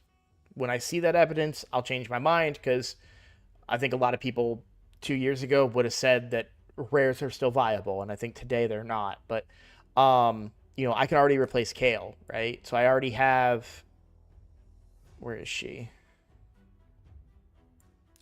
Rowan here, who has a 3-turn version of Kale's ability, except it's 100% chance when booked to place poisons. On a 4x hitter, right? His is a 4x hitter with random. Is hers random? Nope, hers is just a 4x hitter, direct target, no randomness to it, and it has a 100% chance to place 4 poisons. His is a 50% chance, and it's random. So she's just better, right?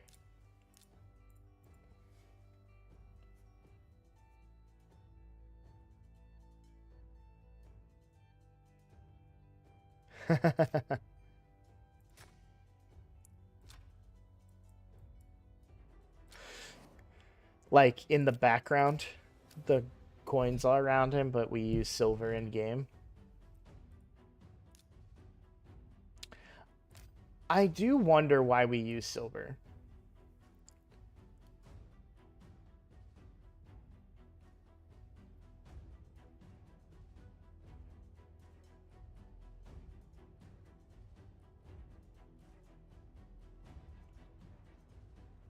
Oh yeah, Rob, that's why I've been farming.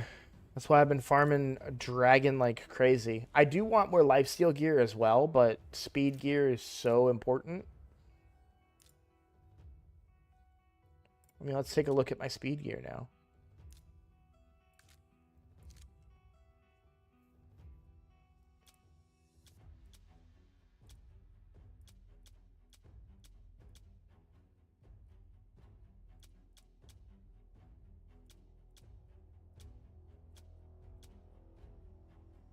Really didn't get a lot of great rolls though, is the one downside. Like this one's really good. I got speed. Speed and resistance is okay. I'd prefer speed and accuracy. A lot of speed and resistance, but still. Speed and HP, this is fine. I have no way of knowing what pieces dropped from today's runs though either, so keep that in mind. Alright. Oh man.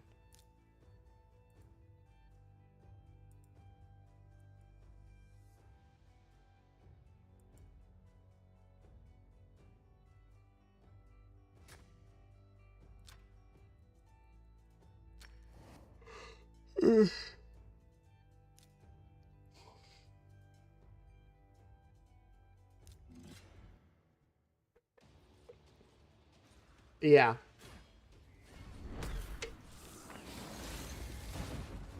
All the gold coins in the room.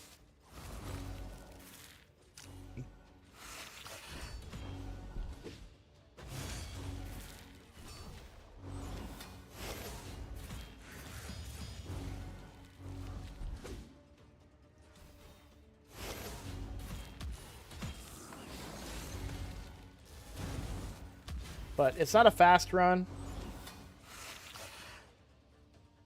You know, I'm not breaking any records here, but being able to do it is a big deal. Once Ninja gets booked, oh baby, is this team going to ramp up. Also, when I get to rebuild Kale. So, oh hey, so this team finally failed. That's the first fail on this team.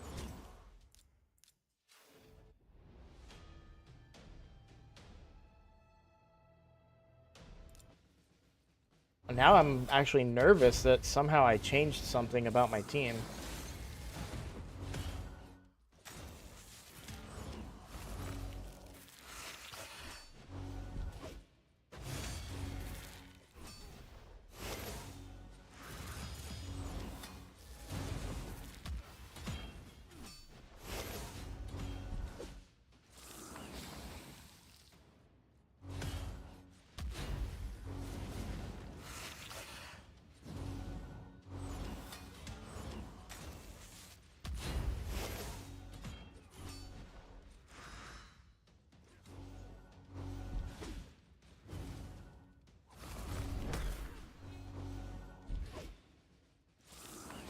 Like, it's okay if Tayrel dies. That's what he... Or even Kale.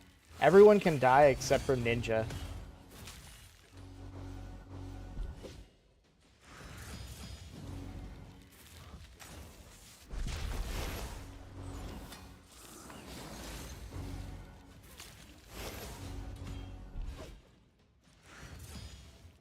This is really making the case for who my next 6-star needs to be, though.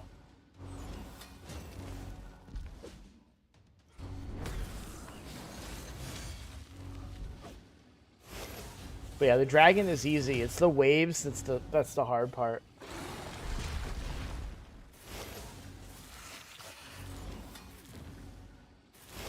Well, GT, if you're using branch arm. Hey, what's up, freak? Happy to have you. Good to see you.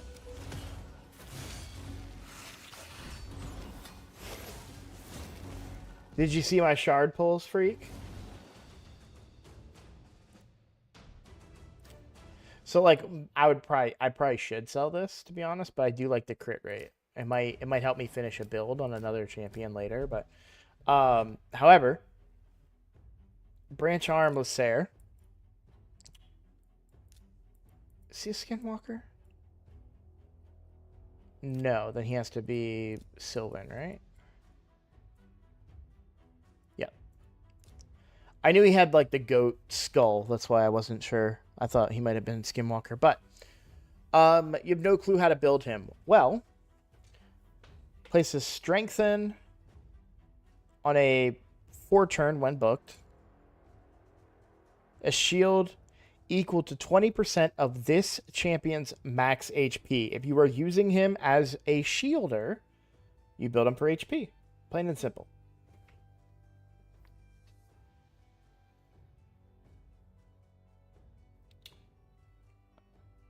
Oh, don't say that, man. I know you're joking. I hope you're joking, but I really hope you're joking.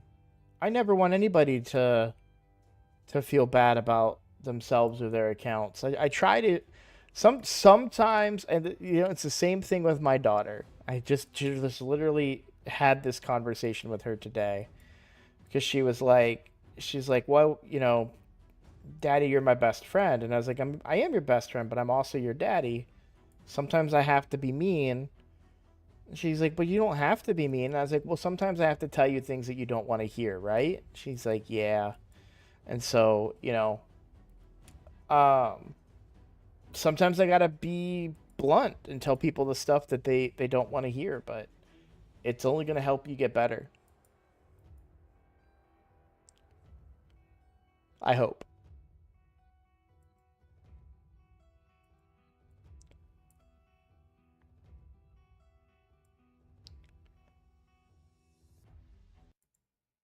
All right. So as much as yeah, I'm not going to spend the gems, so we'll call that one good. I wonder if I can do better on this tournament, though. In the Odin's trial.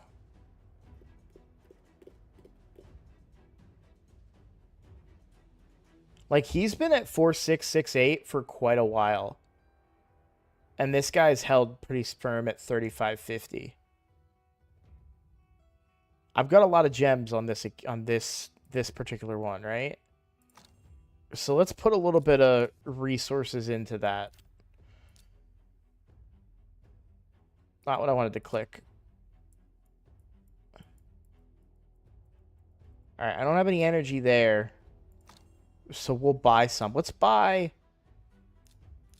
1,000.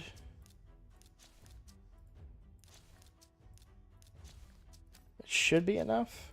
I might be one short. Yeah.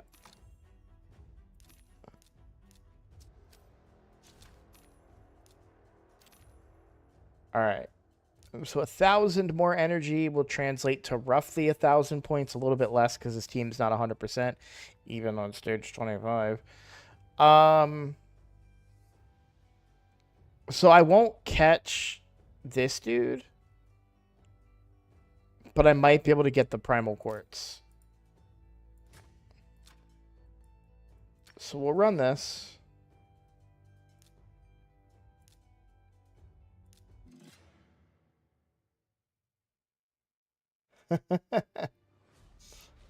But man, what is your free-to-play luck? I know, right, dude? He's still level 1, too. I think... Do I have...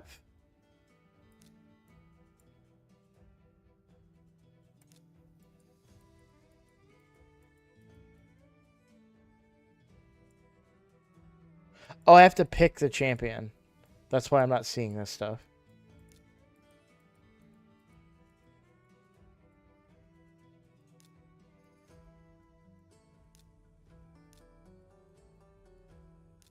Okay, I don't have a keg.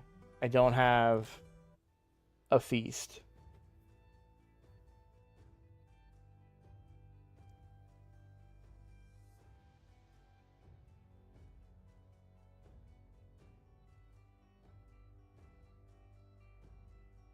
Oh, I can do it with Bruce. Yeah. I just was saying I was looking to see if I had an actual keg or a feast to cheese him up. Back to your question, freak. Hold on. I've got a meme for your answer.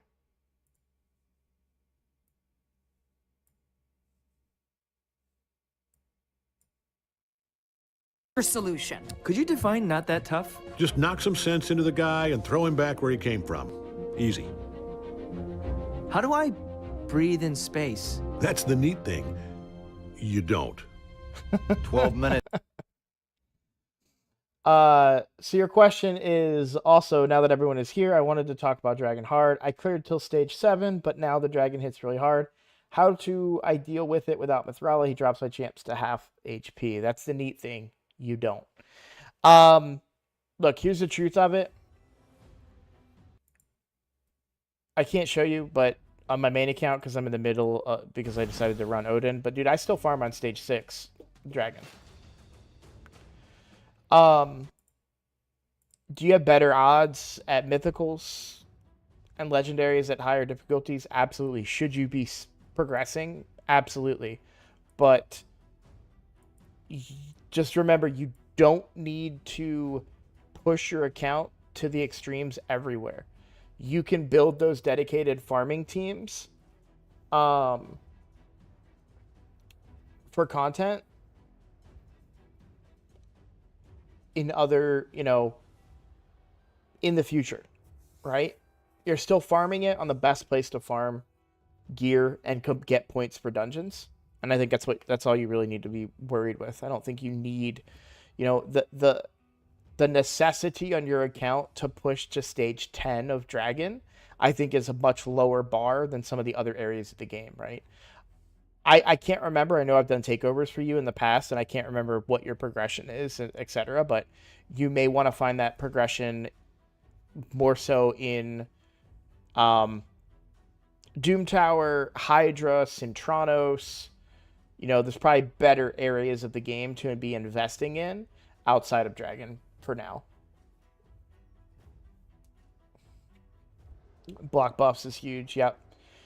The other thing, too, is that let's say you do find the right champion that's going to get you to do Dragon Stage 7. What's the time on that? If it's a 5-minute run and you're taking forever to get through the waves because you need these really specific champions for the boss, maybe not worth it. So, a bit of a, I don't want to say hot take anymore because I said that enough today, but a bit of a different take on things, I'd say.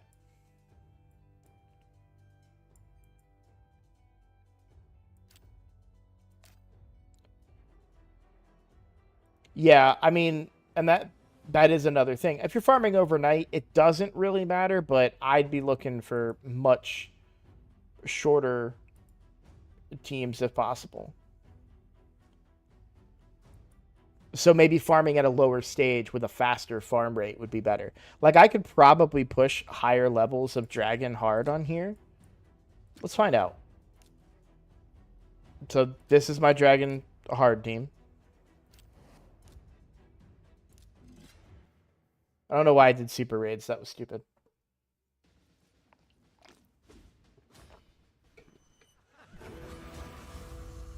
Exactly. It's all relative, right? If you're getting good points, if you're getting better points doing stage 7 than stage 6, good on you, right?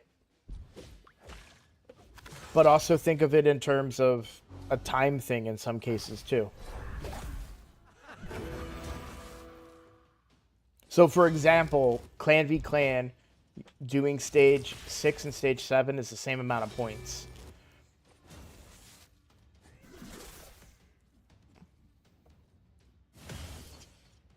But if you were under to spend, I'm not saying you will do this, but if for me, I'll spend sometimes 2,000 gems trying to farm Spider to get points for Clan v Clan. And I farm it on stage 6 because that's a 10-second or 13-second farm.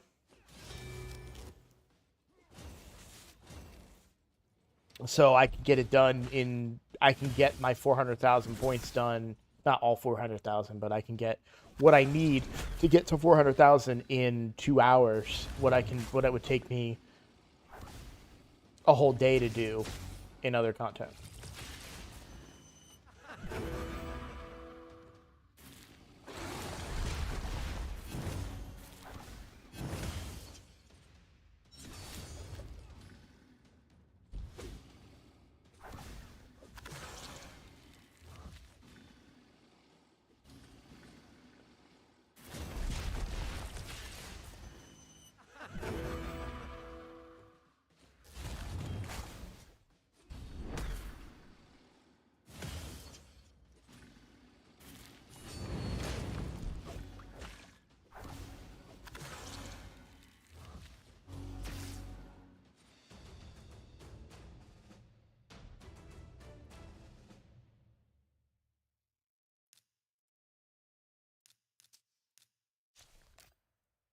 Crap, I'm out of energy. And I'm not gonna spend... Well, I could do this, but... Yes, that's a reasonable time, right? A little bit longer, but reasonable. So it looks like I'm farming on stage 2 now, boys.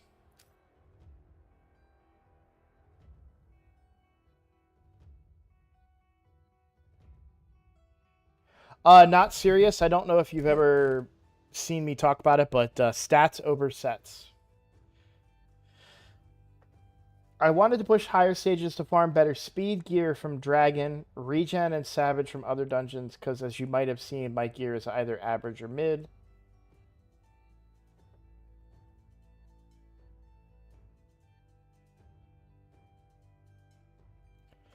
Is Delaja better than Lacer? Their kit looks similar.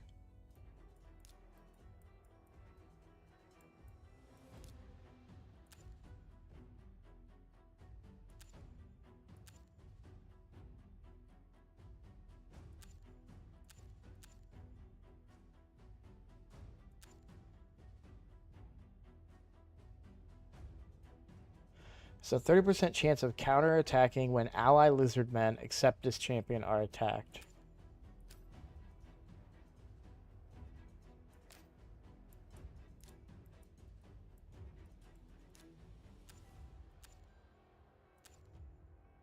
Yeah, she's better.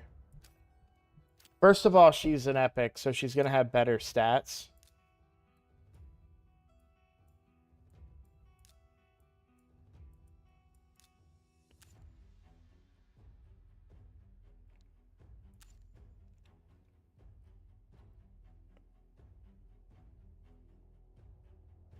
She also brings the continuous heal, which I think he did some healing, but I think she'll do more. The counterattacking is really nice.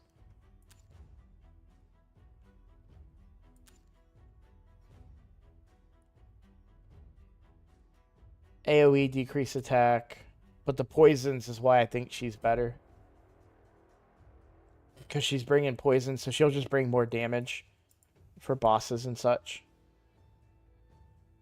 So, yeah, all the same mechanics, but a little bit better. And an epic.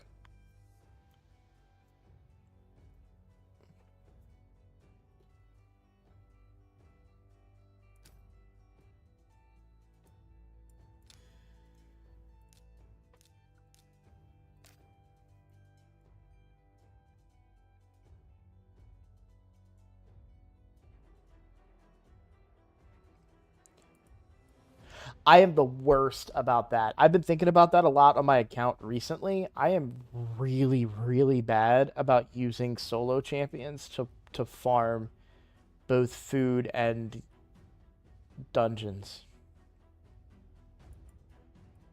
I don't like it. I know it's super efficient and everything, but I don't know, man. I I can't describe it. I truly cannot describe it, but it makes me feel uncomfortable. I don't know why. It's the dumbest thing. It really is, but I don't like it. Feels cheesy. It feels cheesy to me. That's why I've never used UDK to do it on either account. I know there are other options I have. I'm working on a really fast farm team that's really hard to build on the main account. That uses all the Theodores I have. Because I have a lot of Theodores on the main account.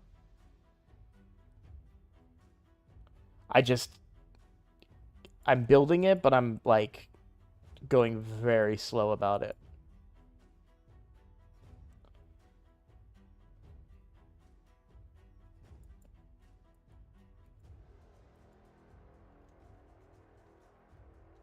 But I'm pretty sure the same team can also help me, like the same characters can also help me, champions, sorry, can also help me in Ice Golem.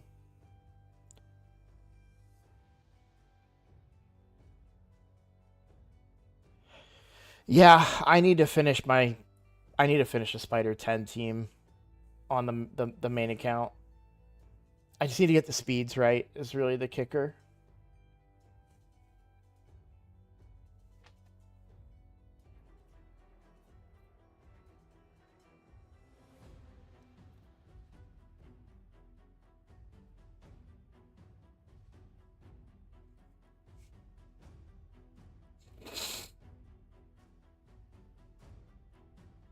Not serious. Well, I can do you one better than that.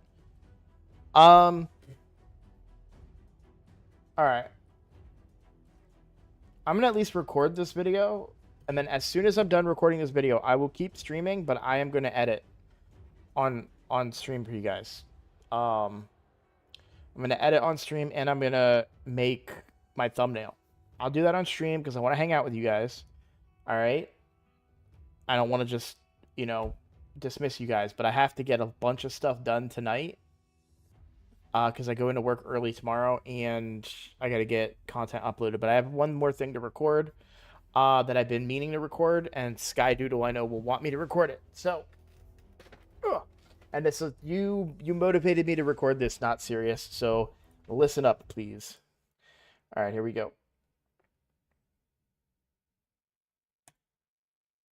Hello everybody, I'm Roadblock, and this is a Raid Shadow Legends video, but a little different. We're not talking about any particular one of my accounts. We're actually talking about my clan today. So my clan, the name of which is Roadblock's Vanguard, which I completely understand sounds very egotistical because I'm centering the clan around my name, but the reality of it is that I used to run a clan in World of Warcraft called Vanguard, and that name was taken, so I just called it Roadblock's Vanguard instead, and here we are. However, our clan is growing, and we've grown quite a bit in the last couple months, and our motivations are shifting to where we're trying to be a more competitive, a more serious clan. And long story short, we have come to the conclusion where we are going to add a second clan. Now, I have had many of you viewers ask me, hey, Roadblock, is your clan recruiting? Can I join your clan? And the answer has been yes, but we're very happy to coach people, but we were a clan that was we're in between silver and gold siege. We're competing in very high levels, or not very high levels, but we're competing in the higher difficulties of clan versus clan. And so when we start asking questions like, oh, well, can you put up this many points in clan v clan, or can you do X, Y, and Z in siege? people start to say, okay, maybe it's not for me. Well, we're building a second clan. So we're creating a second clan. Excuse me. It's called Roadblocks Militia, right? Vanguard being like the elite unit, and then the militia being like the, one tier down. And we have 28 spots left in that clan right now. Technically 29, because I have a temporary alt account holding down that clan for now. So if you have ever been interested in joining my clan and have felt like maybe you weren't going to be able to perform at the level that you would need to be, but you wanted to have access to the development and teaching strategies of my clan, you're absolutely welcome to do it now. So in the description of this video, I am going to put a link to a Google form that you can fill out as an application to the clan. Once you fill that out, we'll get in contact with you, and we'll let you know, and more than likely, because we have all these open spots, you'll be invited to the clan. Now, I am going to do a couple of things for the new clan. I can't show it to you right now because I'm silly, and before I started recording, I forgot to start up my account that's in the other clan. But I am going to take one of my characters, this particular, my free-to-play, that does really good clan boss damage, and we're going to take him in there and clear all the way up through brutal, most likely. So I do, on the free-to-play, I'd have to use a couple keys on brutal, but we'll definitely be able to do quite a bit. So you can see if I don't have a key right now, but yeah, if I did hard, I probably can one-shot hard with this account, and we have another account in there that can do a lot of damage as well. But the hope is to at least clear up to Nightmare. So if you are at least a Nightmare level clan boss killer, then this might be an option for you. But we are also looking for players in the main team as well. So this is not just about a clan for other players. We are looking to fill a few slots here in the main roster. So you'll see we're at 29 of 30 right now. We have one slot to fill in the main roster, and I've given some notifications to members of the clan that they may be getting moved down to the militia. So we will have some areas in our main clan that will be open. So we compete regularly in Siege. If you look at our results from this week's Siege, we did very, very well, points-wise. So it's definitely something to be considered if you're interested in doing better in Siege. We're taking this very seriously. We're doing better new approaches to our clan v clan scoring system, and we do routinely kill. As you can see, Nightmare, Ultra Nightmare, Brutal, and Hard. Every day, those get killed. And then for Hydra, well, I can't show you right now because no one has run their keys, but we did kill Nightmare last week. I will be honest, it's not every week. Sometimes we just get unlucky. Stuff happens. But we do definitely kill Normal, Hard, and Brutal. And then most of the time, we do clear Nightmare. So as far as minimums and requirements to join the clan, click on the link and just give us your information. That sounds bad. No, nothing. It's nothing crucial. It's answer some questions. How much do you think you can do in Clan v Clan? How much do you think you can do in Clash?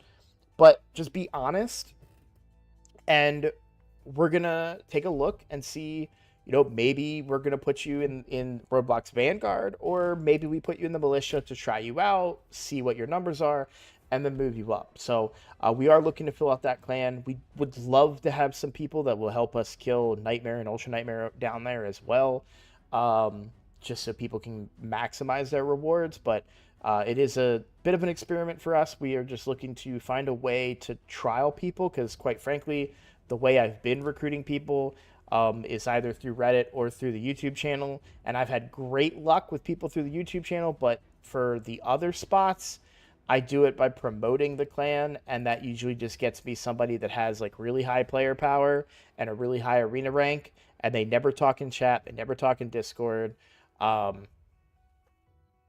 it usually doesn't work out because they don't follow our strategies for siege, and they don't, they end up not doing Hydra at all. It's just, yeah, it sucks. So we're trying to find a better way to recruit and build and like see how people play and hopefully bring them up into the larger part of the clan and try to grow this clan and everything. So it's something that we're trying out. If it doesn't work, I'm gonna be clear, just upfront with everybody that's interested in joining.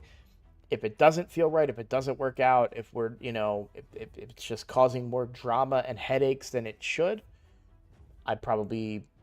we just wash our hands of it and we go back to running the things the way that we were. But it is something that we're gonna try out. So like I said, in the description of this video, you'll see a link to a Google Doc. If you are interested in joining the clan, go ahead and fill out that application, and we're going to review all the applications and let people know how to join.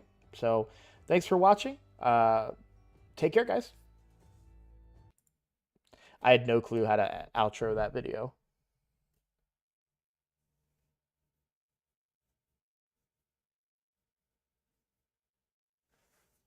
What's up, Josh? Dude, what a nutty day, man.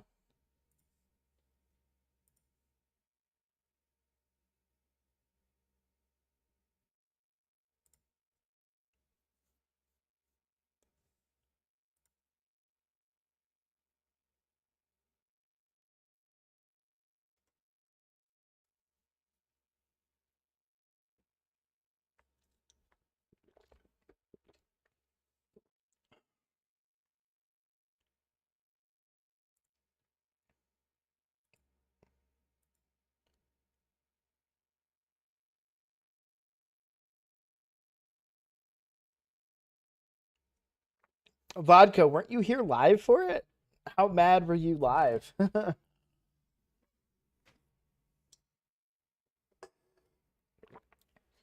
Dude, just think about what we could pull tomorrow. Right? We're talking 79 ancients here, 63 ancients here.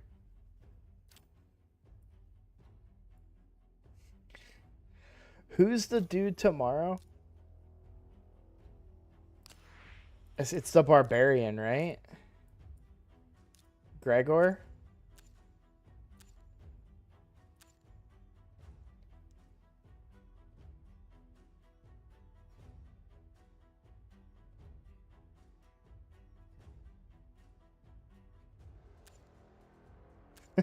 How nutty would it be if I got Gregor on the ninja account?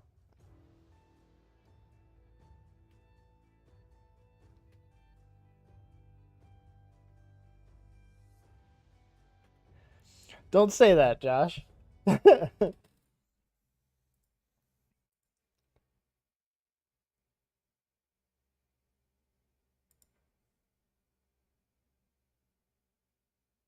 I've gained a ton of subscribers. Oh, let's check and see. No. I want to see if I passed my friend yet. 1.47. YouTube. At here, bring.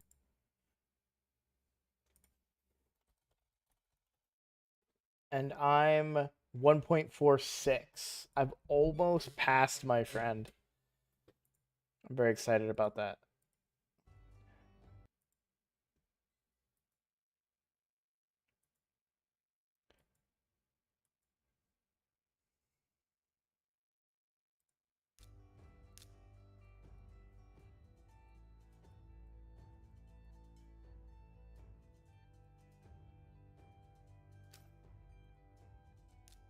Crap, I can't remove people on this account. Oh, because it's Ninja Black. You want to say that again, freak? You want to say it again? You want to wish that kind of horrible luck on me?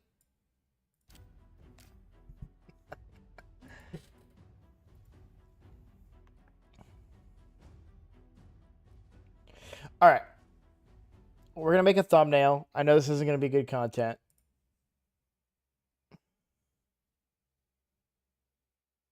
Can't threaten vodka. It's so funny. I was like, oh, I could threaten to take away your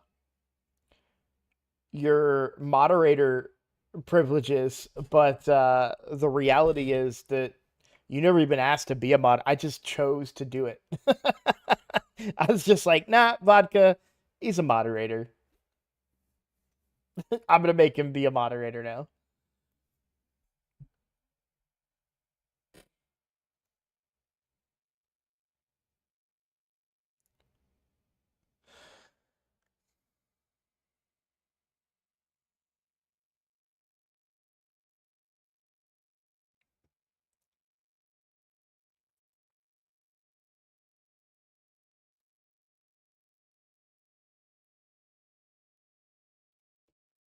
I do want to check one stat real quick. Wait, it's my what?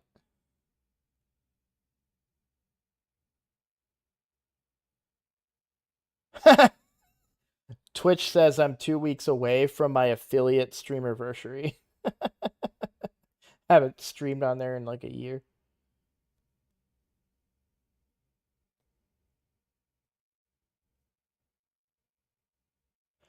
All right.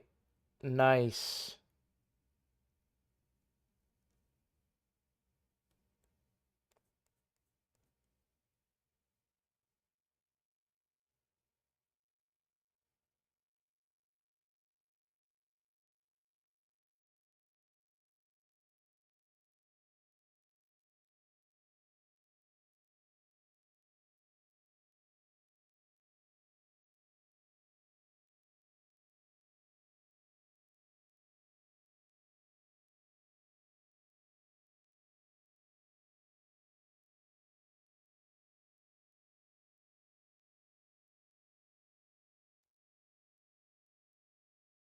Okay.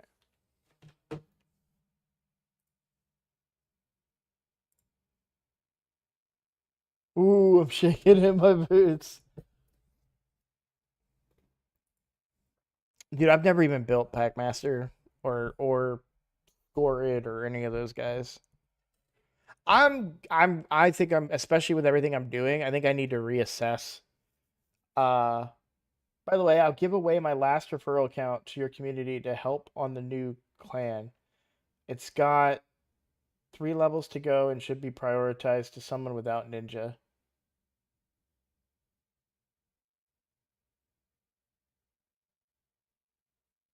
I mean, you could also just join the clan. Why not run 3 accounts? It's not that tough. Oh, guys, a little bit of spoiler for you. A little bit of I was very lazy about that. It's true. I did pull 2 double legendaries, but I was very like I don't need to copy this twice.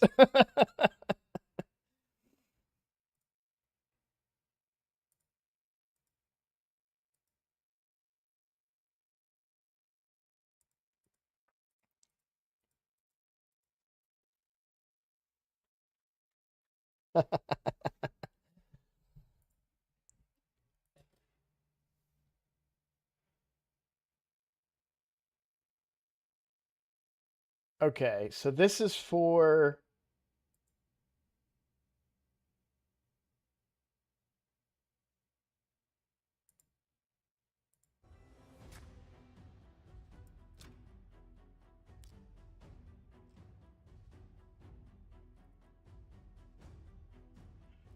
what if I did this? Yeah, that'll do it. I'm gonna move me. Oh no, I'm doing a screenshot, so it doesn't matter.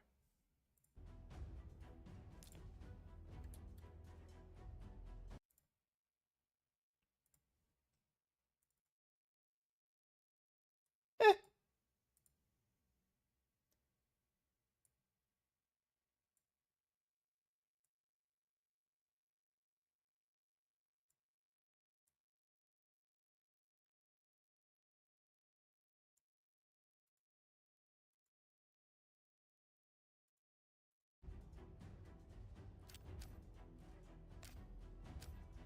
Oops.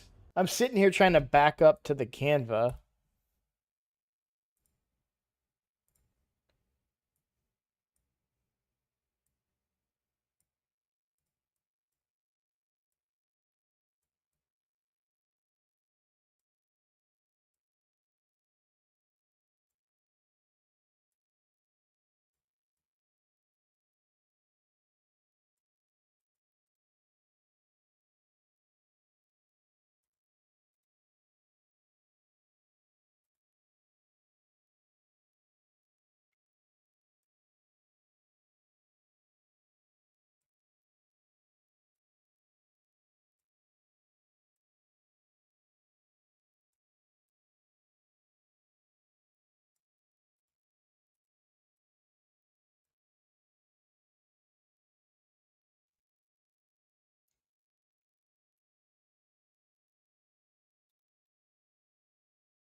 Yeah, like I said, thrilling content. Sorry, guys.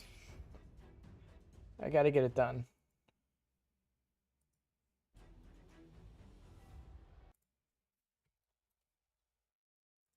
Good news is I somehow broke my editor and it's linked to my YouTube, so now I have to manually upload my videos, but I think that that might not cause the same lag that it used to cause before. We're going to test that. If I drop a bunch of frames, I'm just going to end stream, but we're going to upload this Vigima. Oh, shoot. I got to find the right recording.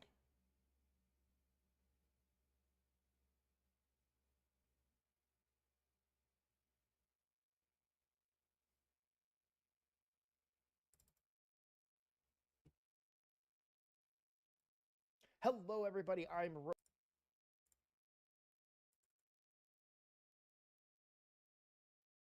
Hello.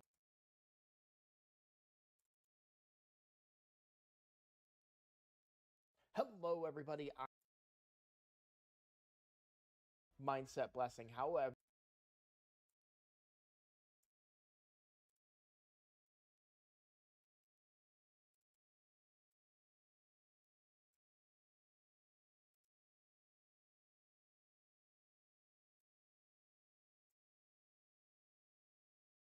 yeah.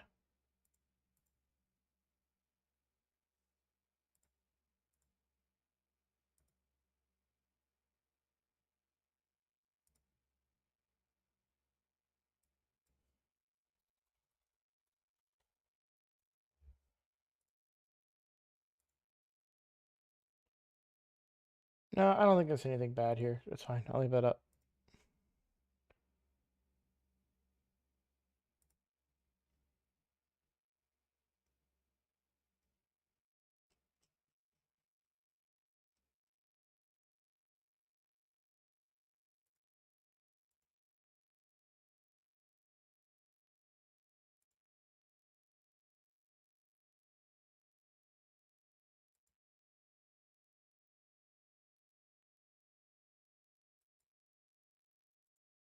Because I'm not uploading that at all. Okay, one stupid question, Roadblock. How do you, like, level up champs this fast? I mean, do you use 1k daily energy to level food simply? And once the energy is over, you just leave the game? What?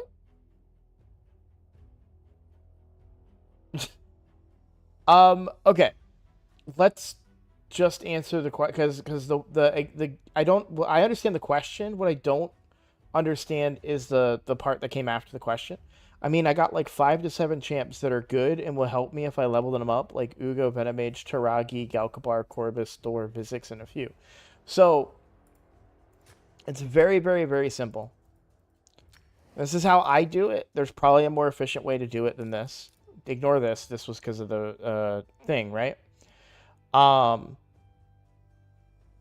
So what I like to do is I bring a 2-star, a 3-star food, right? Notice all these champions in here that are part of fusions that I have not fed or leveled. Okay? I don't want to interfere with any future fusions. So I'm careful about that. A 1-star, a star, a 2-star, sorry, a 2-star, a 3-star, and then a 4-star food. Again, a 4-star food, not an epic unless they're really bad and I'm going to feed them, like I fed Yaga and Shaman, right? There may be some epics in here, but I don't think any of these epics, maybe Bergoth, but I don't think there's a reason for me to do him right now, this early in the game, right? So there's a really easy way to dumb it down. You need 25 4-star champions to make a 6-star from a 5-star. Sorry. To take a 5-star to a 6-star, you need 25 4-star champions. You need 1 4-star and then 4 food to go into that 4-star 5 times. So this is what I would do. I would put this combination in, and I would just keep running this. When the 2-star gets to 20, I take him out. I put in another 2-star. 3-star gets to 30, I take them out. I put in another 3-star. 4-star gets to 40, I take them out. I put in another 4-star. Now, eventually, this is inefficient. Eventually, you won't have enough 2-stars to level up all the 3-stars. You won't have enough 3-stars to level up all the 4-stars. So eventually, you'll need to pivot away from that. For example, let's say that you have 5 4-stars leveled up to 40, but you don't have all the food for them to level up. That's where you just start, okay, well now this role becomes another 3-star. So now I'm running 2 3-stars. So now you have all the 3-stars you need. And by the way, you can level them up as you go. Rank them up, I mean. You don't have to keep an inventory of 25 4-stars and then all the 3-stars and then all the, you don't have to do that, right? But then you have all the 3-star food that you need to rank up to 4-stars to feed to the 4-stars, but you don't have the food to put into them. Well, now you start putting in your 2-stars. And eventually you will have 5-star food to feed to your next 6-star. It's not a focus thing. It's not a focus thing. It's a priority thing. What matters more to you in the moment? Right? Case in point. What matters to me more right now on my main account? Thor's soul. That matters more to me right now. But guess what happens tomorrow?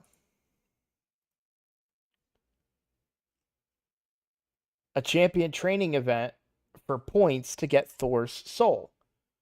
Well, now I can level up Teox. Or sorry, not on this account. I can level up Bolent on this account.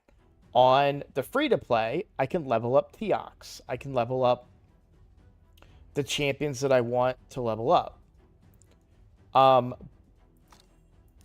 But you'll also note, like right now, I don't have any food to level up anybody. Because I just 6-starred...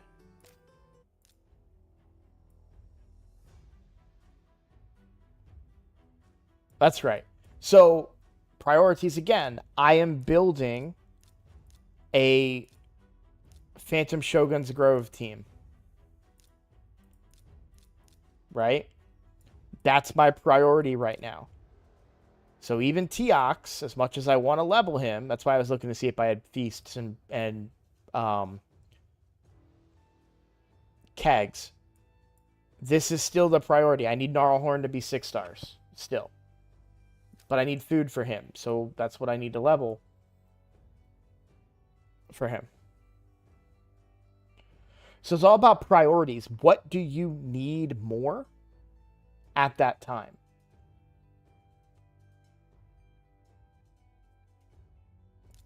This is the same reason why champions have not been leveled. Why is Skull-Lord still 5 stars? Right? Because I have other priorities than making him a 6-star. Same for Panda, same for Herndig. You could argue same for Ignatius, same for Turvold even, right? And here's the other thing to consider. If I was to 6-star Turvold right now, do I even have the gear to make him work? Do I have the books to make him work? I've got 16 legendary books. Where are those books really going to go? Who are they going to go into? You know, probably Teox. Probably Thor.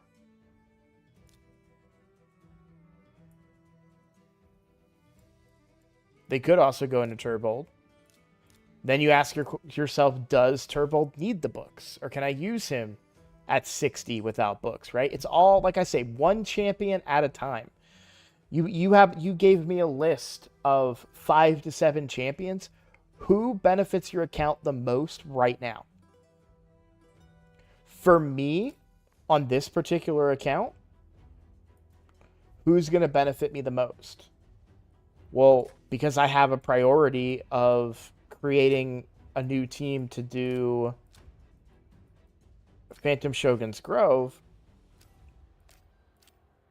as strange as it sounds, a rare is the most beneficial to my account right now in Gnarlhorn. I need him to be 6 stars, so he's my priority, right? But who's it after him? Definitely Teox. Teox is next. Who's after Teox? Probably Ninja, based on the conversation that me and Skydoodle are having about who to pair with Teox. But then we also have Turvold and Thor as options as well. And so the argument like, well, I'm going to miss other stuff is not necessarily true because of the way that they do fusions. So the good news is I still have this actually. I'll close it after this. This is the fusion we just did. So let's look at these Dungeon Divers, especially Dungeon Diver 1 and Dungeon Diver 2. So Dungeon Diver 1 lines up with 2 different tournaments, Spider and Dragon. And Dungeon Divers 3 is 2 different tournaments, Ice Golem and Fire Knight. If you get the max points for Ice Golem fragments and Fire Knight fragments, that is not enough points to complete Dungeon Divers. Champion Training Tournament. Champion Training Event. So you finish the points that you need from Dungeon Divers in those areas. And what are you doing when you're doing Champion Training? You're leveling up your food. You're making those 5 stars, those chicken. You know, you're leveling up your 4 stars to become 5 stars and getting that food ready for future champions. That's the best time to farm. But it's, again, all about priority. So let's say I didn't get Thor. If I didn't get Thor, if it'll load. Oh, come on. This doesn't mean shit to me if I didn't get Thor. This doesn't mean anything to me if I didn't get Thor. Right? So are you is it really worth it to run those dungeons when you don't care about the rewards? Do you care about the gear? Sure. Maybe, right? Like, that's, again, priorities. We have a 3 times on speed gear. Are your champions very slow? Let's get some speed gear, right? But maybe you're happy with where your speeds are. So instead of doing dragon, you just go and do champion training and champion leveling, right?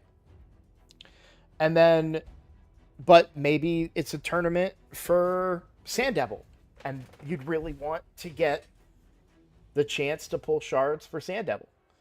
Or, you know, maybe they're doing the summon pool, right, for Sand Devil, and you're like, oh, okay, I'm going to do Sand Devil. Do it. That's fine. There's no deadline on this game.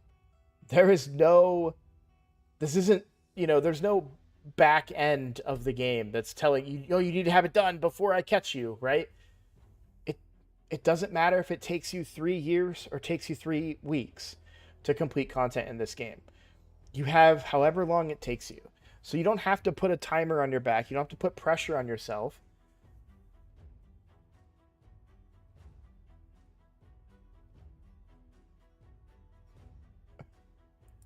All you need to do is prioritize what is more important to you in the moment. Am I still streaming, guys? Can you let me know in chat?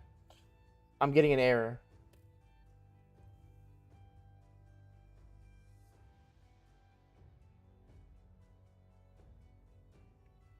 But yeah, that is the answer. Okay, we're still up. So, bringing it full circle here and going back to the Ninja account. Okay. Okay.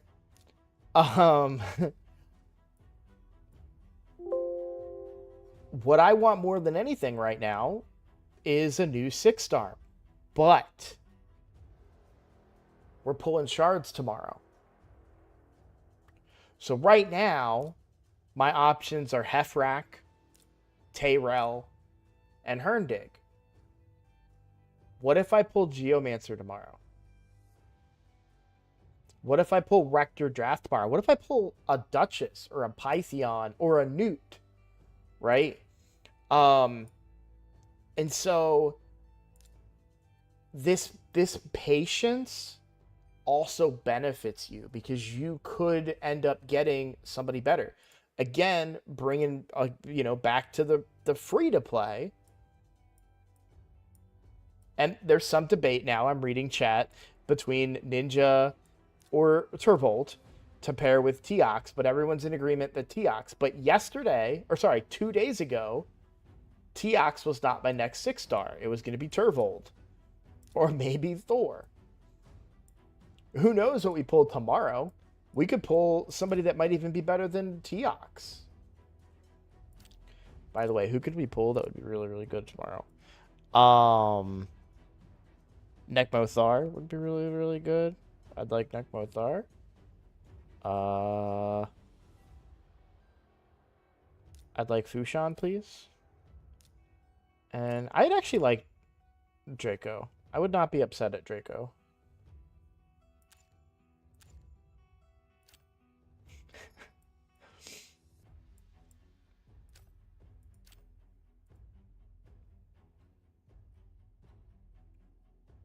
Teox with Thor is broken, you say?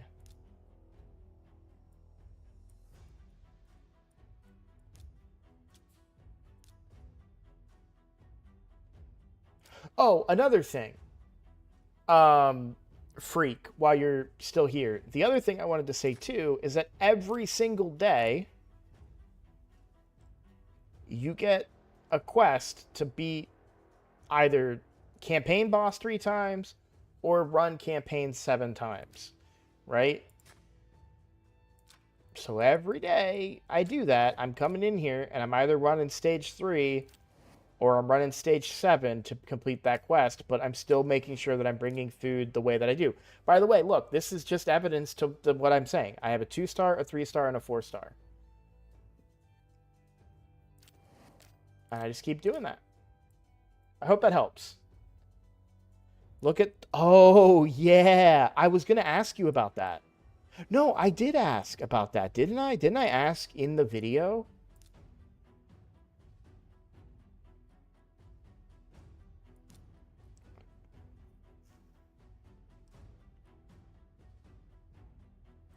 No, I didn't ask specifically. I kept asking in the video about the counterattacks.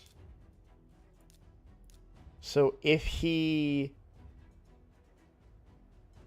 counterattacks, does that trigger this? But yeah, I think it's really going to be good with Thor because he gets this free hit a bunch.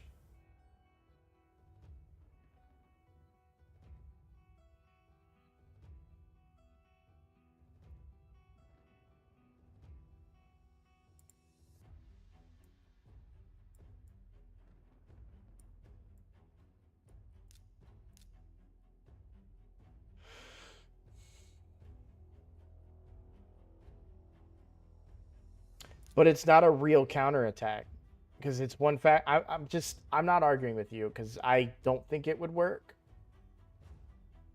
But Teox has a 25% chance to counterattack whenever an ally is attacked by an enemy under a debuff.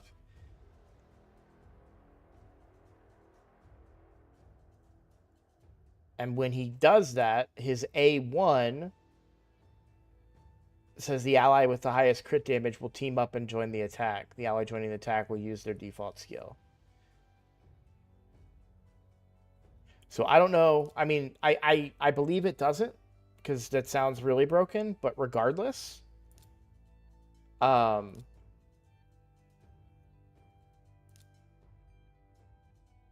a bunch of A1s. But also this too. We were talking about this, right? The damage, because it's a permanent increase of the damage. So not only is he getting stacks on his thunder counter, which increases his crit damage, but then he's getting a base damage buff.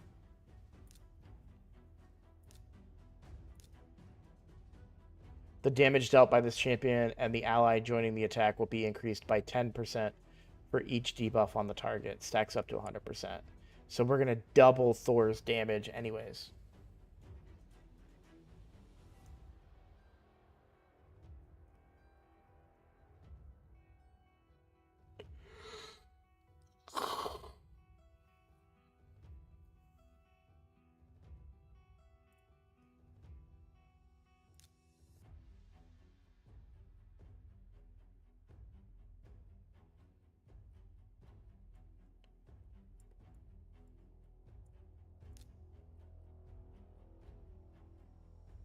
Okay, so we know we're going to be bringing Skull Lord, Teox, and Thor.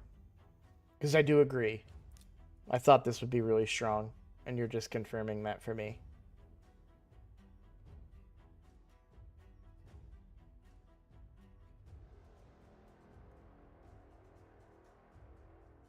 Yeah, no, I know that. You do this twice to stack up the damage, and then you'll never need to use it again.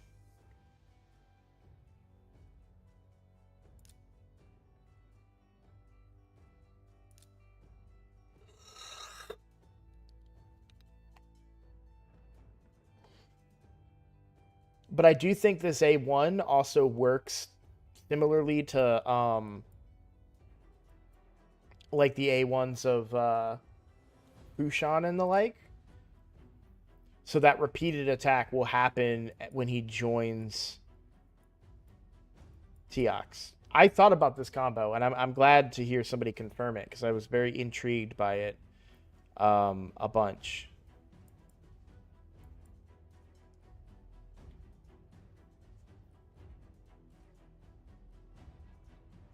I really wish This was an AoE provoke. I get that that would be broken on a 2-turn cooldown, but I would use him in arena then.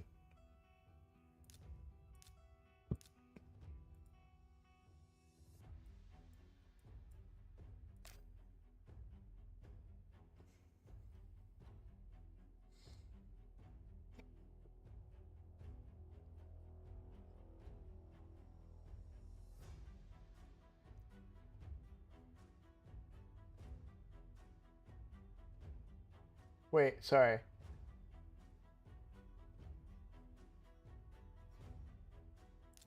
Oh shoot, yeah, I was thinking Teox, but I said it on Thor. I'm sorry, you're absolutely right. No, I knew what you were talking about because I read that about his kit. Sorry, yeah. Each hit will ignore 10% of the target's defense. For each debuff on the target, stacks up to 50%. Each hit also increases his champion's attack by 10%, stacks up to 15%.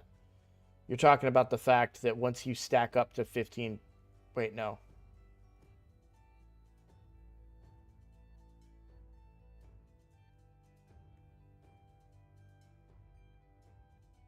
Yeah. Each hit, so you get 2 times, you get 60% off of this, and then you don't use it again. Yeah, I've heard that about his kit too.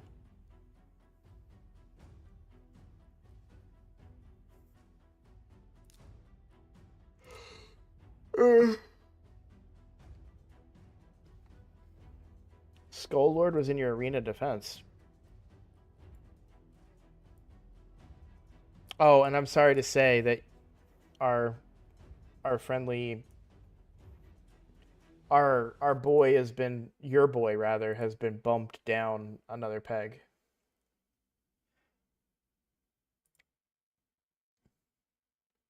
Okay, so now this is going to be the real test. So I am going to upload this video that I made.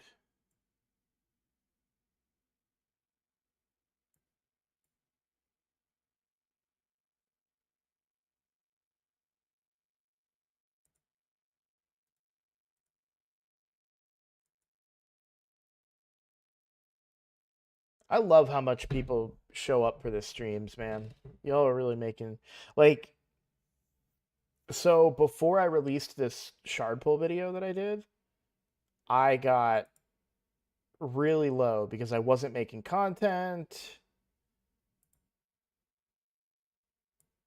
I was losing subscribers, I was losing views. So when you guys show up and we have a great night like tonight, it really makes me really touches me right here.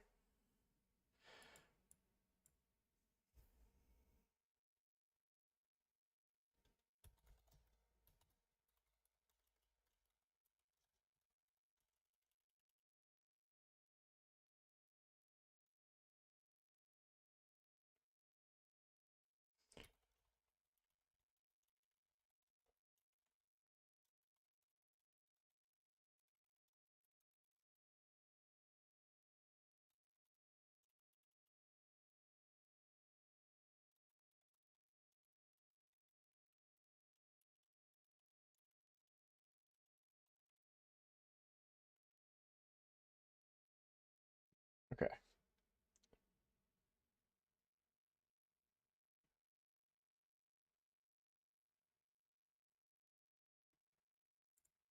I need to do the thumbnail.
All right, now this part might lag the stream a little bit, but I don't think it is, so this is good.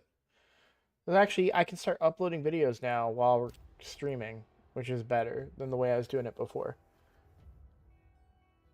I was thinking Razzlevarg, Thor, Teox, Ugo, Mithrala, and Wixwell would be your strongest team. That team can do brutal pretty easily if you set it up properly. So I created a strat, my clan followed it, so we won Siege for the first time, so naturally our opponent next Siege will be IPR. I don't know what that means. Speaking of which, a friend of mine in IPR passed away last week. I'm sorry to hear that. I'm guessing IPR is the name of a clan. Oh, Imperium? Is that's like a big cluster, right? I'm really sorry to hear about your friend. That sucks, man.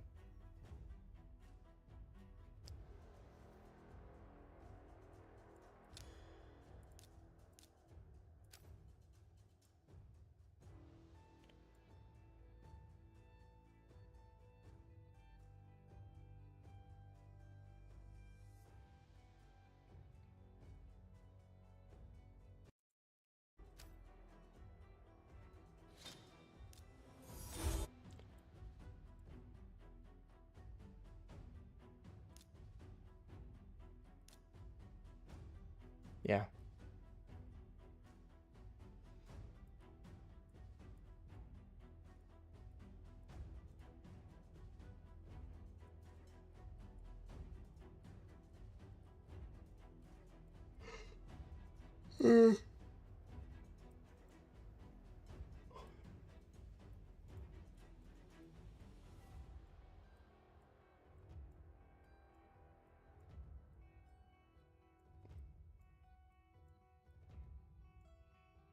So that's the clan Ash is in, right?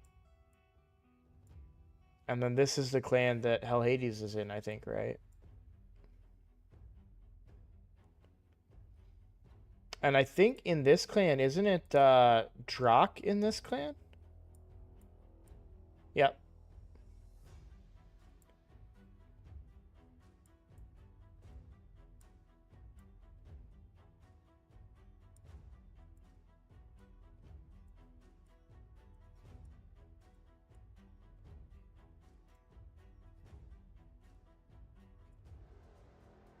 What are you doing, guys? Gold 4?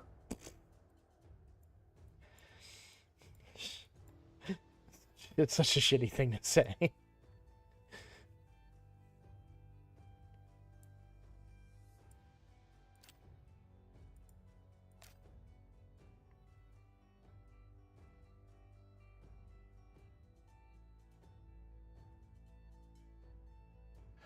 Oh. That's for your friend. Hold on, did I just shit talk your... Oh, God. Please tell me I didn't.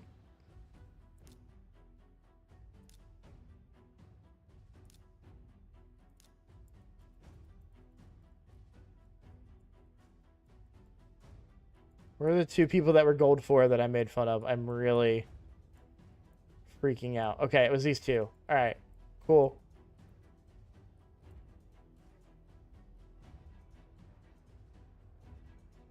So that was your friend?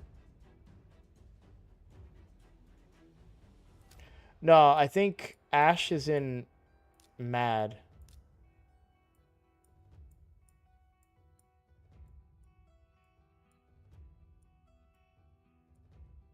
Oh, maybe I'm wrong.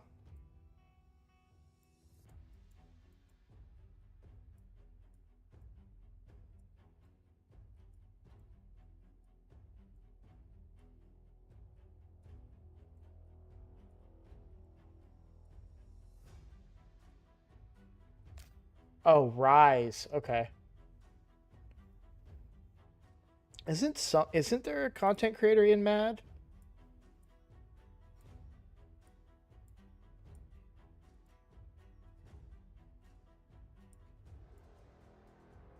There's probably a couple of them. Oh. Yeah, Mullet Reaver.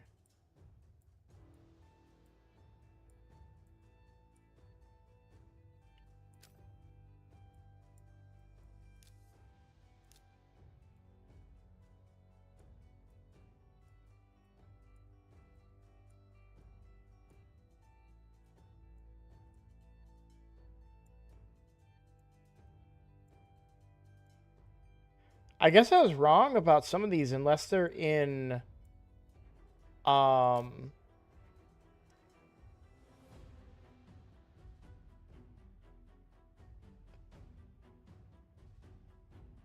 unless they're in other clans part of a cluster.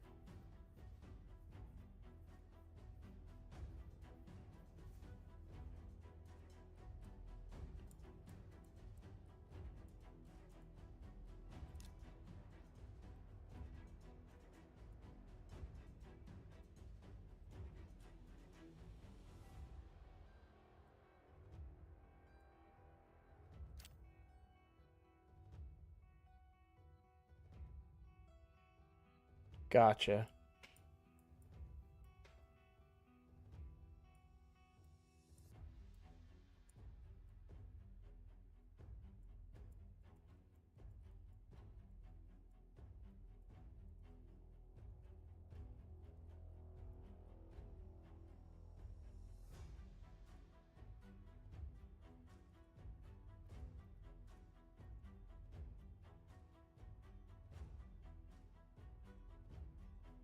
All right, that didn't work.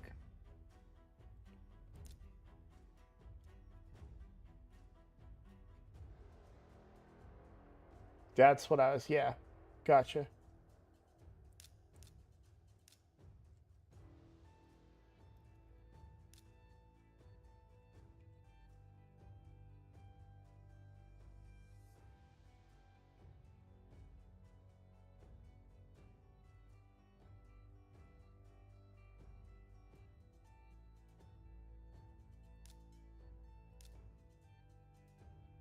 Yeah, there you go.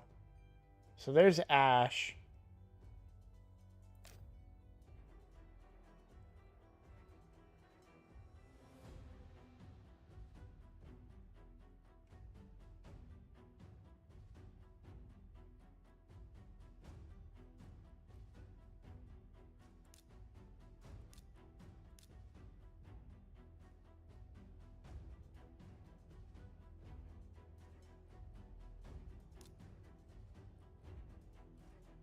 Yeah.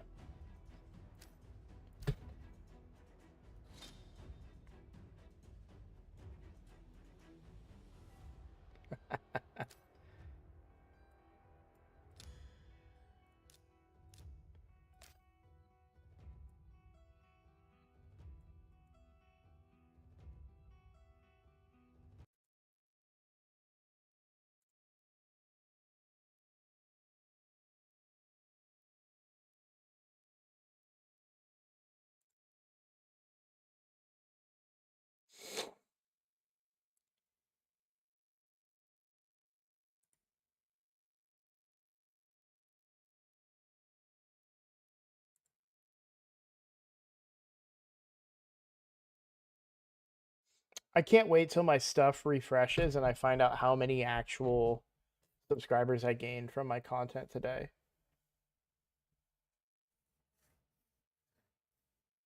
I think I was teetering around like 20 or 21 and it just shot up today.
What?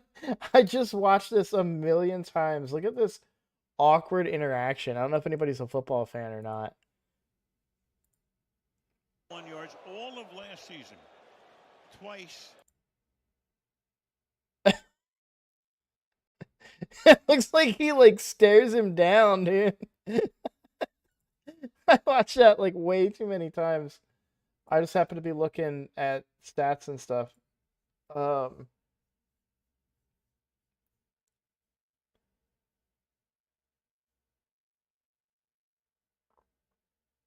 Oh, obviously.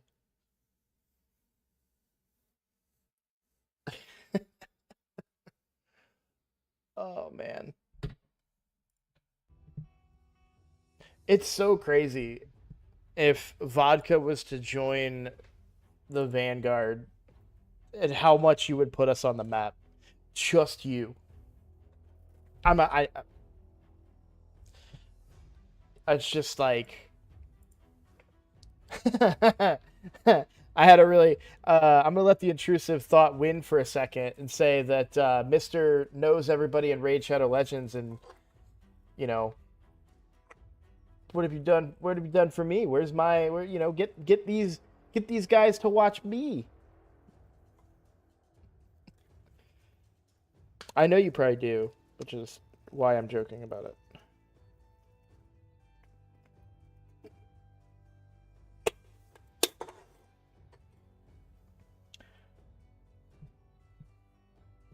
I'd never win another Hydra Clash. Yeah, absolutely.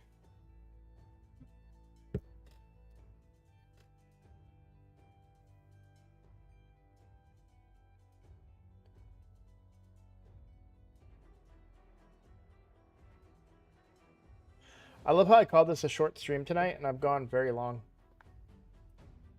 Vodka should join the militia. I tried to get him to join the militia on a third account, but he said no. I don't have time to make a thumbnail for that. So I'm not going to be able to. I need to rename it, so I don't lose it. Recordings.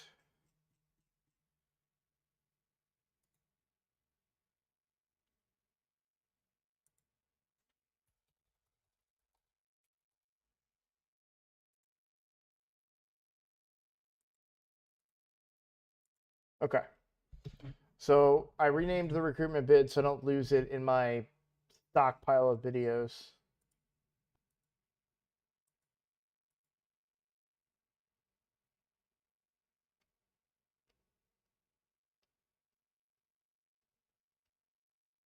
Last week we did 10 million points, I want to say.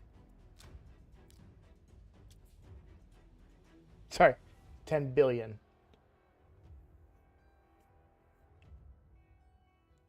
I do just, if my team works right, I do just under 2 billion myself.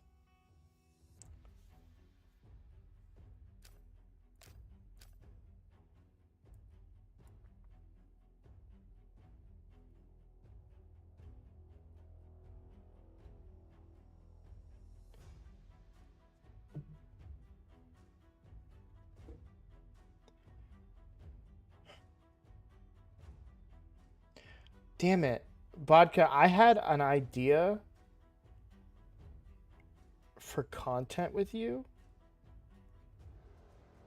very recently, and I've lost it.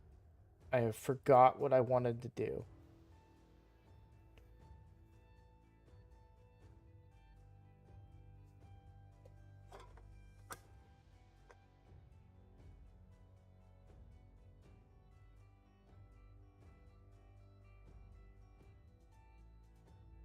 $13 to $50 billion weekly. Got it.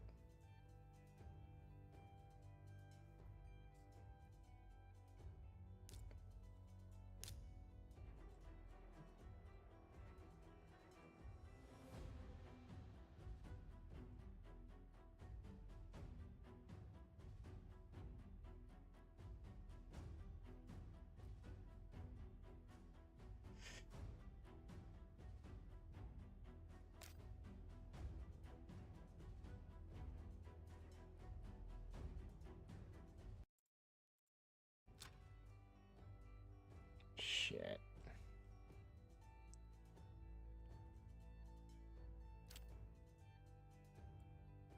So how does it work with Hydra? Does anybody know, like, if I leave, if I leave,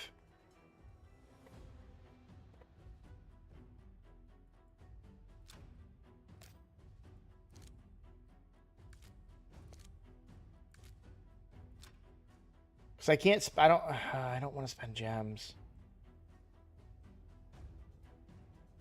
I'll do it tomorrow and hope that this one lasts. It goes down to hours, right? Yeah, okay.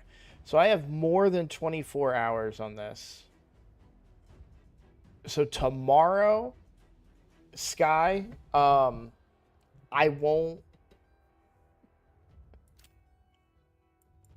do Clan Boss tomorrow, and I'll have 4 keys to take into the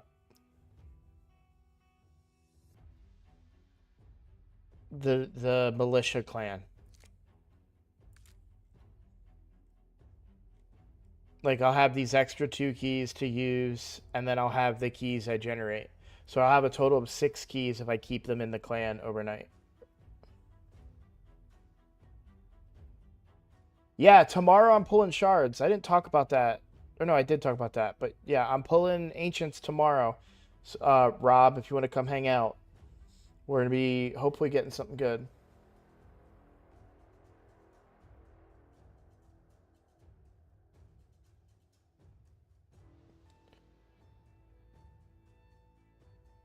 Yeah, good luck to you on your cursed city. I've been seeing a lot more stuff about Carnage lately now that more people are getting him. Alright. Well, I think I need to end stream. I'm going into work early tomorrow, so I don't get to take my nap, which sucks. But I'm going to try and get them to let me out of work early, too. So, hopefully we're slow tomorrow. Yeah, I think it's time for everybody to go, including me. I know you guys watched me record it live, but still check out those videos, please, when they upload. Just help me out. If I remember the video I want to make with you, Vodka, I'll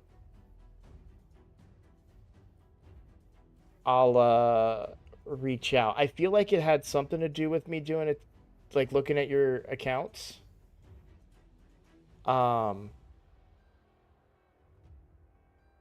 But I can't remember. And I know we talked a long time ago about me doing a video, taking over the accounts and just you know, going through them, but it was more than that. It was more interactive than that. But I can't remember what it was. So, yeah, good night everybody. I will see you tomorrow. I'm super excited. More shard pulling. Love it. Always love shard pulls. So, I'll see you all tomorrow. Take care.